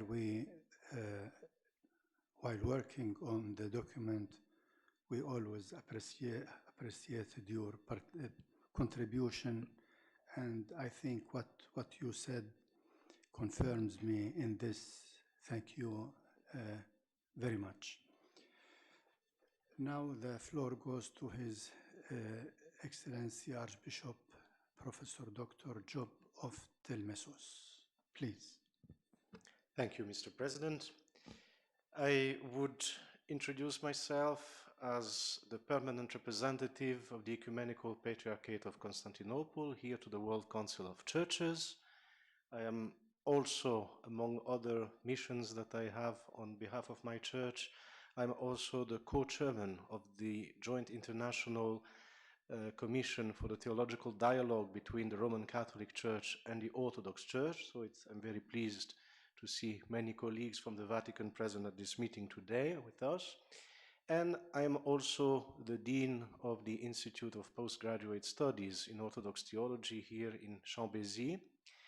And I guess that it is as such that I was invited by the organizers of this panel, to whom I express my thanks, to reflect as an Orthodox theologian on who is involved in theological education, on the challenges for education for peace in a multi-religious world, starting from this marvelous document which I have read. And the first thing I would like to express and to note and to underline is that I find the content of this document very convergent with the documents of the Holy and Great Council of the Orthodox Church that was gathered in 2016 on the island of Crete. And I will make many parallels between these documents. So, what can I say about these challenges for education for peace in a multi-religious world, knowing that I have now only 4 minutes left? I will only mention 4 essential points. The first point is that the document underlines the theological principle that human beings are created in the image and likeness of God. This has been already underlined by Claire just previously. And if we look at the document of the Holy and Great Council, we see that the anthropology and the central message of the documents of the Holy and Great Council of the Orthodox Church underline the human person's unique dignity. And in the document on mission, it is said that as a presupposition for a wider cooperation, the common acceptance of the highest value of the human person may be useful. The various local Orthodox churches can contribute to interreligious understanding and cooperation for the peaceful coexistence and harmonious living together in society without this involving any religious syncretism. So we see that both documents stress the importance of the human's person's dignity based on its creation on the image and likeness of God. Now I have a question. How much importance do we give to this teaching in our education? Because very often when we make the education, we have this vision of the world devised. We divide the world in two categories. Speaking about our Christian tradition, Orthodox Christian tradition, we often speak about the Orthodox world and the non-Orthodox. Or we look at the world as the Christian world and the non-Christian world. Or we look at the world as those who believe, the believers and the non-believers. But we rarely look at the world as a world composed of beings created in the image and the likeness of God. And let me here share a story. Many years ago, when I was dean of another theological school, I had invited a very famous Orthodox missionary who spent more than 40 years in Africa to share his experience with our students. And after his lecture, during the discussion we had, I asked this guest, I said, what is the most essential point? If you have to resume to make a summary of your 40 years experience in Africa, making mission, what is the key of your missionary work? And he answered by saying, before I left my country to go to Africa as a missionary, I asked for the blessing of my spiritual father. And I asked him for an advice. And he told me, whenever you go, look at each human being you encounter without any distinction as somebody created in the image and likeness of God. And I think this is very important, and we have to stress this in our educational process. My second point is the problem of fundamentalism. The Holy and Great Council of the Orthodox Church has pointed out in its encyclical that we are experiencing today an increase of violence in the name of God. The explosions of fundamentalism within religious communities threaten to create the view that fundamentalism belongs to the essence of the phenomenon of religion. How to change this?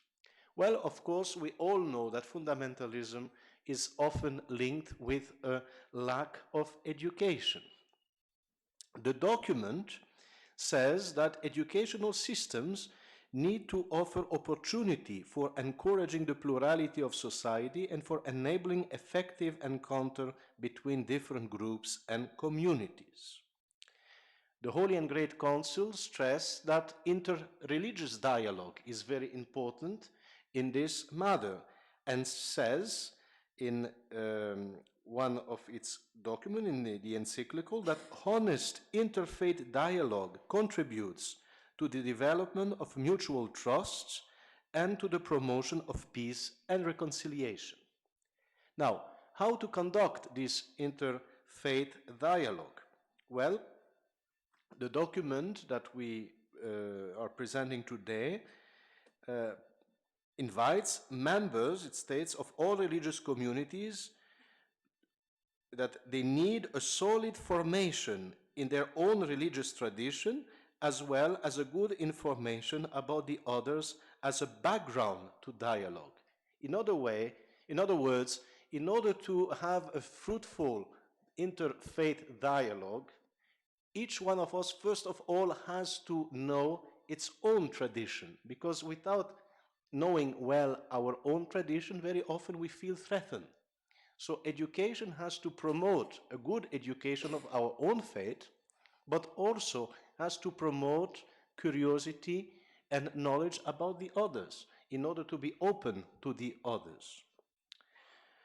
My third point is that very important, the document stressed that educational programs must be directed to the integral development of the human person and to strengthening of respect for human rights and fundamental freedoms, including the right to freedom of religion.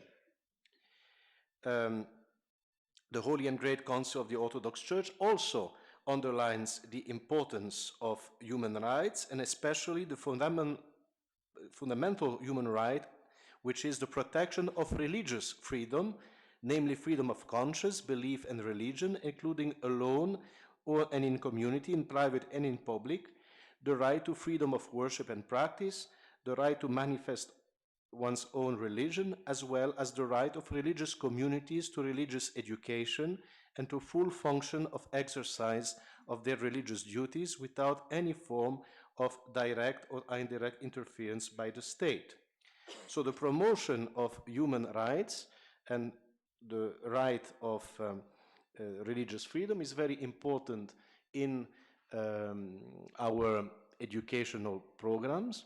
But the Holy and Great Council of the Orthodox Church also emphasizes that the Orthodox ideal in respect of man transcends the horizon of established human rights, and that the greatest of all is love. So we have to promote love. And I heard in the previous panel that love is actually one of our common virtues that are promoted by all religions. And I will finish, because I see that I have passed my 6 minutes. I will finish by my last point, which is the resolution of conflicts. The document emphasizes that Christians affirm that there is an intrinsic connection between peace, justice, and reconciliation. So the aspect of reconciliation, healing memories, is very important in our educational programs. And in that respect, the Holy and Great Council of the Orthodox Church underlined that at the same time we are obliged to underline that the gifts of peace and justice also depend on human synergy. In other words, our human cooperation with the grace of the Holy Spirit. And this council says the Holy Spirit bestows spiritual gifts when in repentance we seek God's peace and righteousness. Promoting repentance, reconciliation is something very important in our education. Thank you for your attention.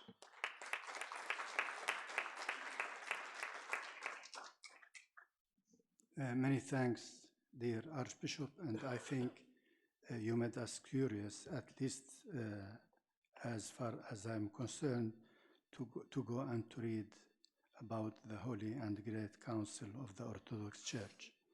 I assure you that we will not exceed our time of 1 second. This is why the last speaker will be so kind not to go further than 6-7 minutes. Okay, please. So allow me to stand up, as it's not very easy to be the last one after the great interventions from this group of speakers. Your Excellencies, colleagues and friends, my name is Maria Lucia Uribe. I'm the director of Arigato International in Geneva. So much has been said about education for peace, challenges, and ideas. The document on education for peace in a multi-religious world is an excellent piece that offers many reflections and points of departure.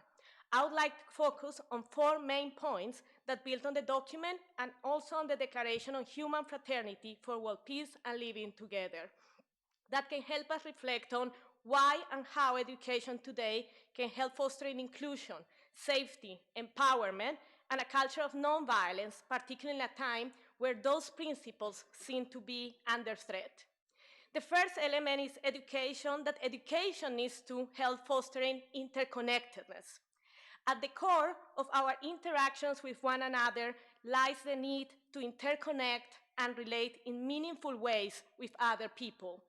More often than not, education systems today are structured to compartmentalize and fragmentize learning spaces according to age, gender, and cultural and religious lines.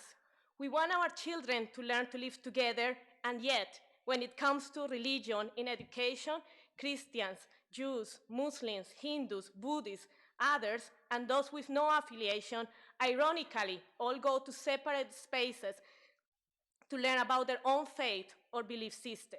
In many countries, religion is not even talked about, or children are not allowed to express any religious identity in educational places, in fear of disturbing the public space or profess to others their own faith, when on the contrary, each religious or non-religious identity should be welcomed, affirmed, and respected. Education that conditions the interactions of children contribute to divisions and injustices in our societies. Understanding the interconnectedness of humanity and our shared responsibilities and common values can help children and youth expand their circles of concern and care for others, as well as to recognize, value, and affirm otherness. The second element is education needs to help foster critical consciousness. A lot has been said in education about the importance of critical thinking as an important skill. However, there is another important dimension that is often ignored in education, and it is critical consciousness, or conscientization, as it is coined by the famous Brazilian educator and philosopher Paulo Freire. It is the process of developing a critical awareness of one's social reality through reflection and action. It is an active process of transforming power, relations, and vertical relationships, which is critical for children to learn about injustices and denormalize structural violence. The document on education for peace calls to examine and challenge the past and present structural factors that have contributed to violence. Conscientization is perhaps the most important skill that children can learn to work towards a more just world. In education, this can be done by creating opportunities for interaction with people of different backgrounds, people that children or you have never had the chance to meet, either because there are structures that divide us or because of geographical barriers. Encounters between majority and minority groups in safe spaces are examples of this. Providing spaces to reflect together, dialogue, and identify the causes and impact of violence and injustices in societies, the structures that oppress certain groups and the oppressors, offering opportunities for children to find ways to transform those situations within their own sphere of influence, and in so doing, to develop a sense of solidarity with others. Above all, helping to understand the privileges certain people have in society, how those privileges affect others, and how those can be used to transform violent structures. Shaking children and young people to reflect and understand that injustices can be challenged by realizing our role and unique impact. How many times children learn to think in schools about their privileges or lack of, and are empowered to challenge those. Greta, as Emily pointed out, is a powerful example of critical consciousness and bringing reflection and action to influence change. Greta's actions speak of a greater consciousness, but also of a great spiritual awareness. The third element is that education needs to foster freedom. The Declaration on Human Fraternity for World Peace and Living Together speaks on the name of freedom, the freedom that God has given to all human beings, as well as freedom as a right for every person. More often than not, adults, teachers, parents are afraid of speaking about freedom in education or providing freedom to children because we are afraid that children and youth will use it against us, adults. But isn't it in freedom where most societies flourish? Isn't it in freedom that we learn to make ethical decisions? And isn't it in freedom that we develop as human beings? In education, children need to be given the opportunity to choose between alternatives, to learn to make ethical decisions, to choose what they want to believe, to freely relate to one another, to speak up and ask questions. The human capacity to choose between alternatives is recognized and affirmed in all religions. The capacity to choose is at the same time the most challenging and difficult responsibility. So let me finish my intervention with a very short story that will help us reflect on my 4 points. Once there was a wise old woman and a smart little boy. The boy was driven by a single desire, to expose the wise old woman as a fool. The smart boy had a plan. He had captured a small and very fragile bird in the forest. With the bird cupped in his hands, the boy's scheme was to approach the old woman and ask her, "Old woman, what do I have in my hands?" To which the wise old woman would reply, "You have a bird, my son." Then the boy would ask, "Old woman, is the bird alive or is it dead?" If the old woman replied that the bird was dead, the smart boy would open his hands and allow the bird to fly off back in the forest. But if the old woman replied that the bird was alive, the smart boy would crush the bird inside the cupped hands and crush it until at last the bird dies. Then the boy would open his hands and say, "See, old woman, the bird is dead." And so as the story goes, the smart boy went to the old woman and he said as planned, "Old woman, what do I have in my hands?" The old woman replied, "You have a bird, my son." "Old woman," the boy then said, his voice dripping with disdain, "is the bird alive or is it dead?" Whereupon the old woman looked at the boy with her kind old eyes and replied, "The answer is in your hands, my son." The Danish theologian Lekstrup introduces the concept of the ethical demand. We are demanded to respond to others and to situations that affect others, not because of sympathy, but because of the simple fact that our lives depend on each other and we are interconnected. We hold the life of the other in our hands. Our actions affect us all, and what we do and not do has an impact around us and beyond. Education today needs to be conceived as an ethical demand and fostering children and youth the awareness of the ethical dimension of our interactions and relations with others. Our places of worship needs to become, first and foremost, true places for interfaith learning and of welcoming the other and engaging with one another. And this is at the core of the work of Arigato International, the organization I represent, that we work on ethics education for children. Dear friends, let us work together to make education for peace and interfaith collaboration and solidarity an ethical demand and responsibility. The answer is in our hands. Thank you.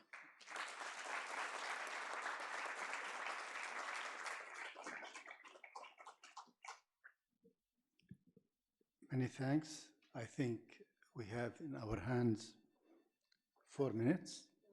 Then, if you have short questions, short and clear questions to one or other of our panelists, you can do, but I reassure you that we will end at time.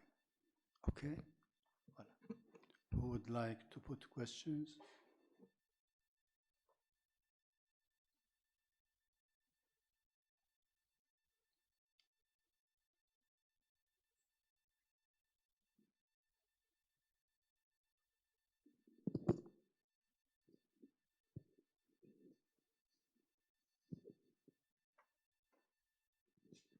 First of all, I thank WCC and all the honorable panelists to invite us to take part in this meeting.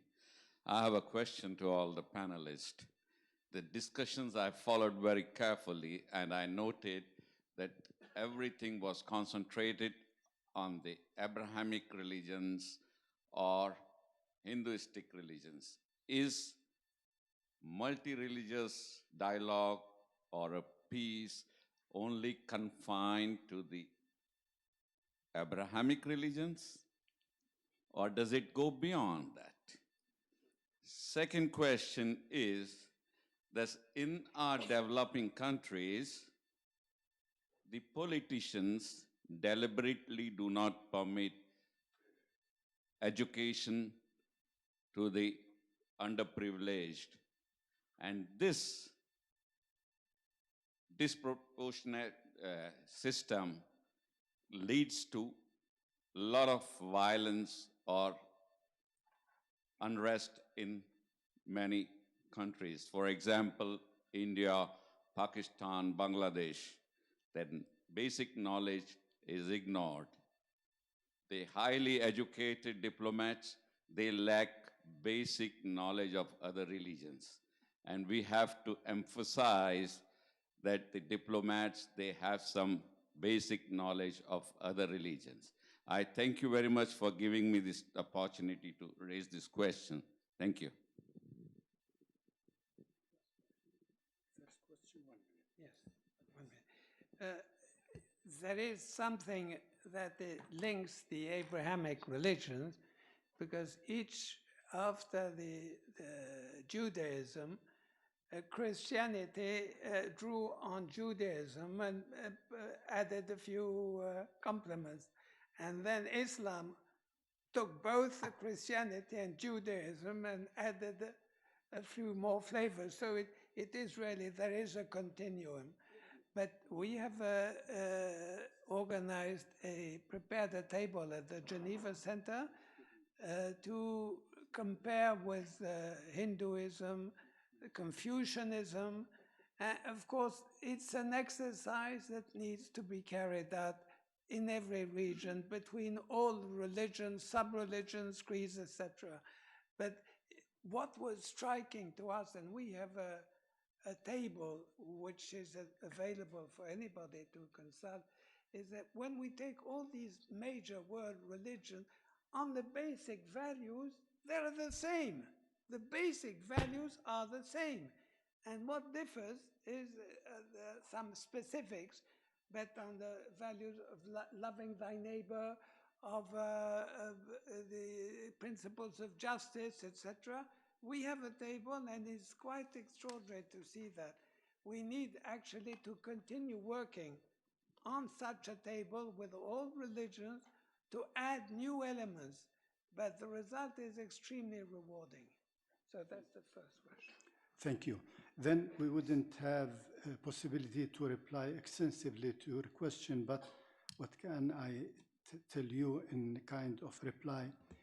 That we are aware as religious leaders of the importance of engaging politicians in our discussions, because many of the conclusions without political will would not lead to anywhere. Voilà. Then thank you for listening, and we can applaud the panelists.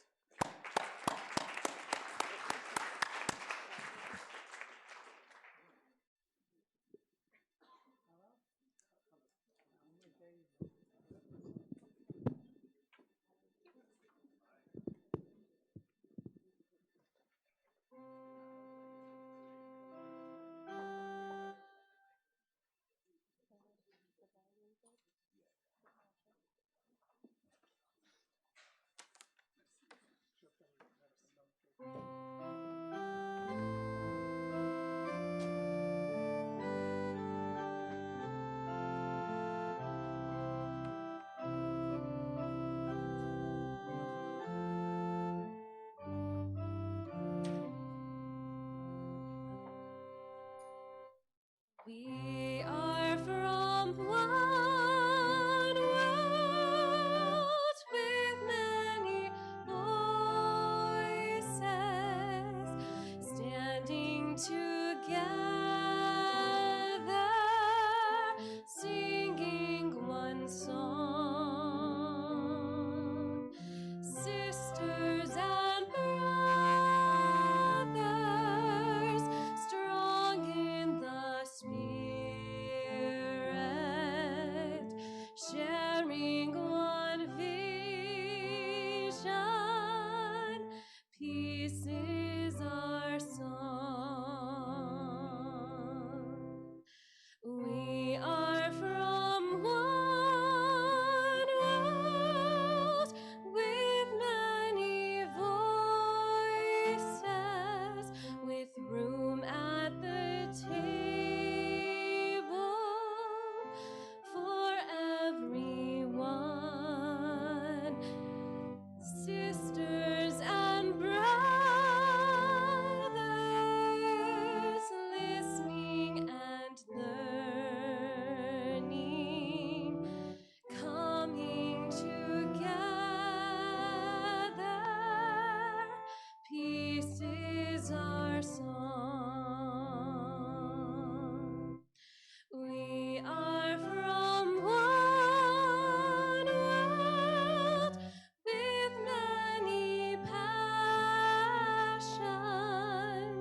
Reverend Dr. Olaf, Your Excellencies, distinguished representative of other religions, distinguished ladies and gentlemen, on behalf of the Pontifical Council for Interreligious Dialogue, I express my gratitude once more to the General Secretary and the staff of the WCC for organizing the launching of the document Education for Peace in a Multi-Religious World, a Christian Perspective, jointly prepared by the PCID and the Office for Interreligious Dialogue and Cooperation of the WCC.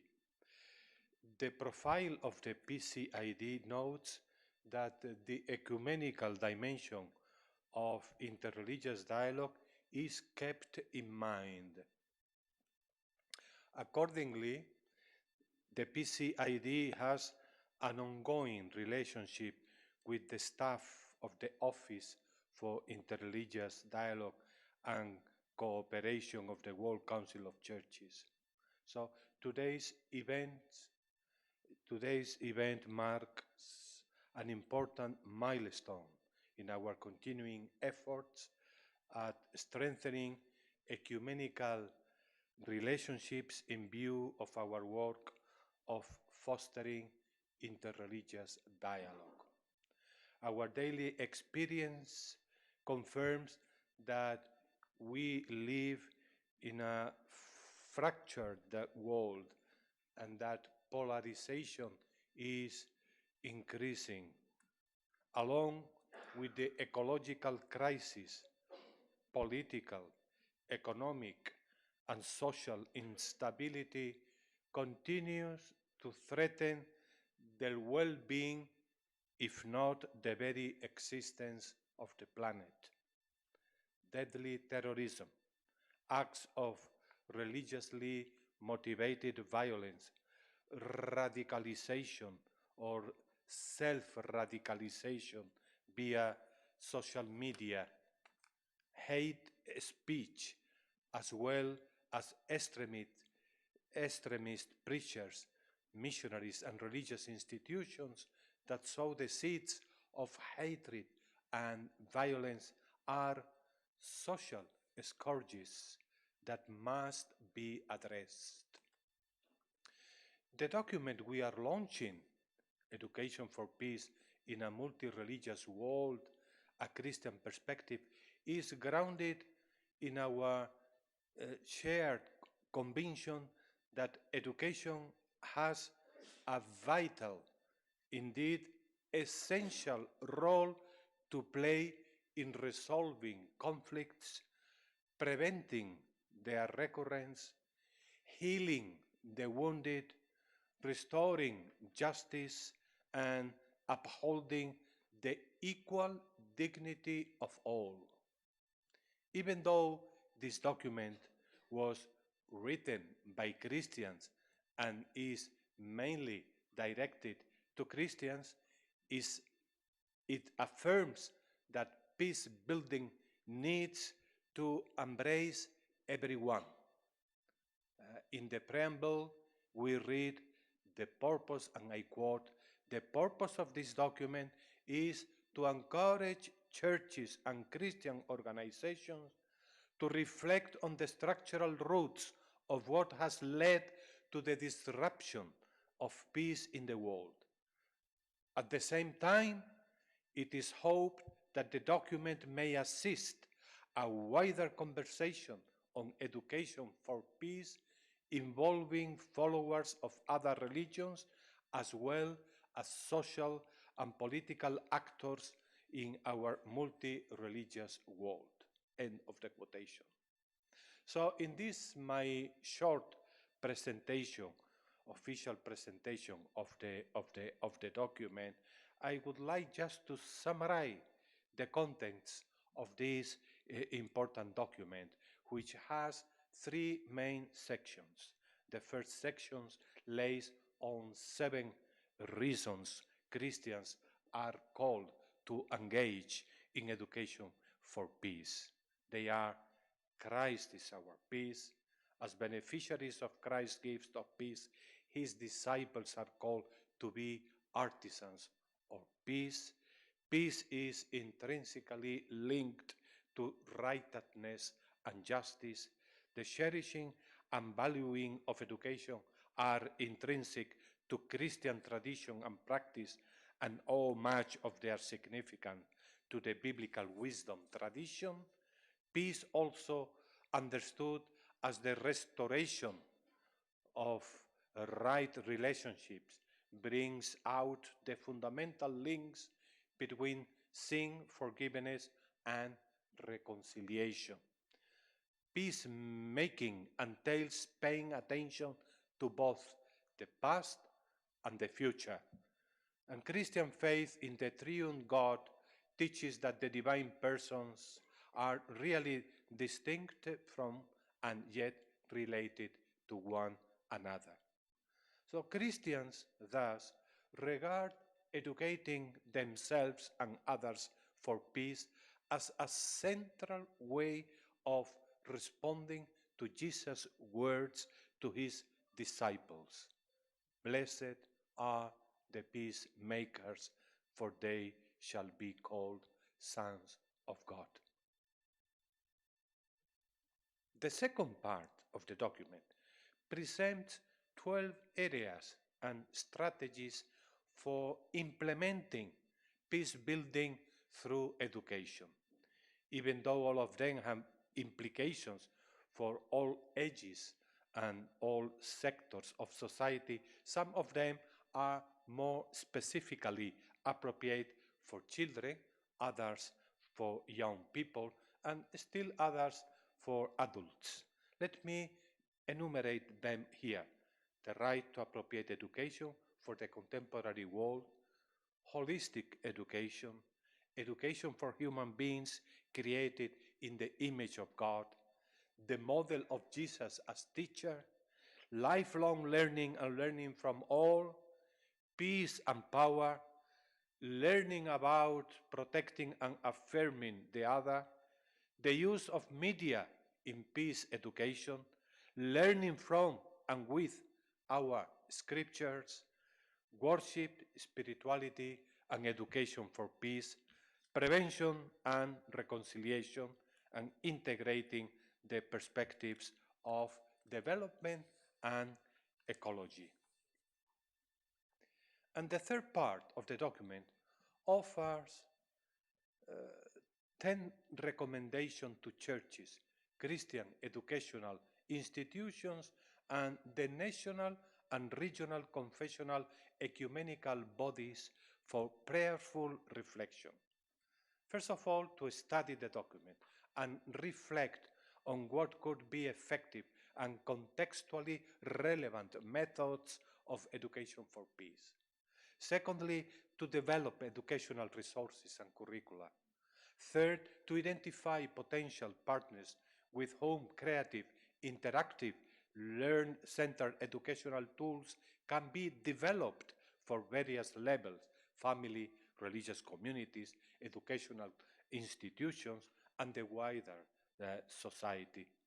Then to examine and challenge the past and present structural factors that have contributed to violence, to encourage also Christian institutions of learning and church agencies, particularly those offering catechetical programs for children and young people, to integrate elements of education for peace in spiritual and human formation.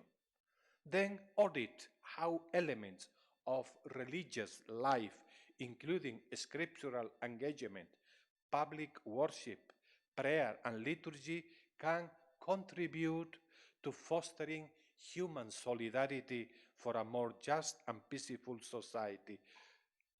To request Christian bodies from around the world to study prayerfully the document Christian Witness in a Multi-Religious World, recommendations for conduct to overcome disputes related to conflicting understandings of mission, conversion, and proselytism, to recall the life stories of extraordinary persons who have wrestled ecumenically and interreligiously with questions of justice and peace and ecological well-being, to call on governments to shape education in ways that promote and prioritize peace.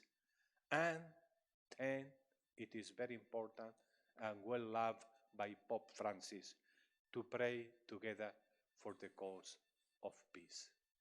In conclusion, I would call to mind the words of the Church Father St. John Chrysostom, who asks, what greater work is there than training the mind and forming the habit of the young? I would also recall the words of St. Paul VI, who said, the world must be educated to love peace, to build it up, and to defend it. All of us yearn and hope for peace. Peace is a gift, a challenge, and a commitment.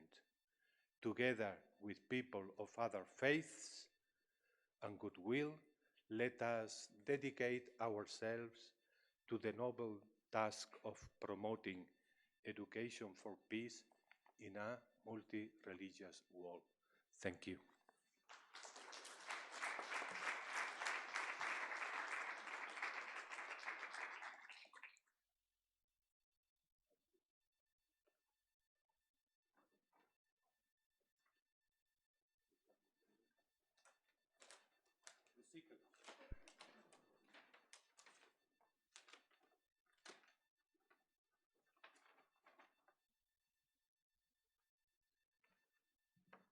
The document that will be offered all of you, Education for Peace in a Multi-Religious World, a Christian Perspective, is well presented.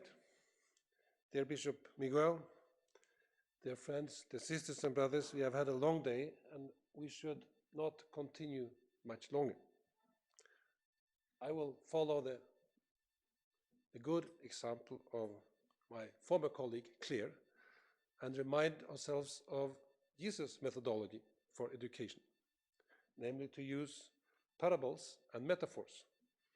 And my only comment at this point is to draw our attention to the metaphor we are going to use, all of us, in a second, namely to have a seed in our hand, plant it in one of the potteries outside in the lobby, and to take another seed home and remind ourselves that education is about planting. And this is more than a sign, it is reality. The seed will grow, and the seed is life. Education is giving life for peace. May God bless the work that is done, and I also take this opportunity to pay tribute to the late Cardinal Turan, who gave a lot of inspiration and support to this work as we started. But may also God grant all of us to be planting seeds for peace. Thank you for this day, and let us continue planting a seed, bringing the documents wherever we can, and do it, but also enjoy ourselves afterwards. Thank you.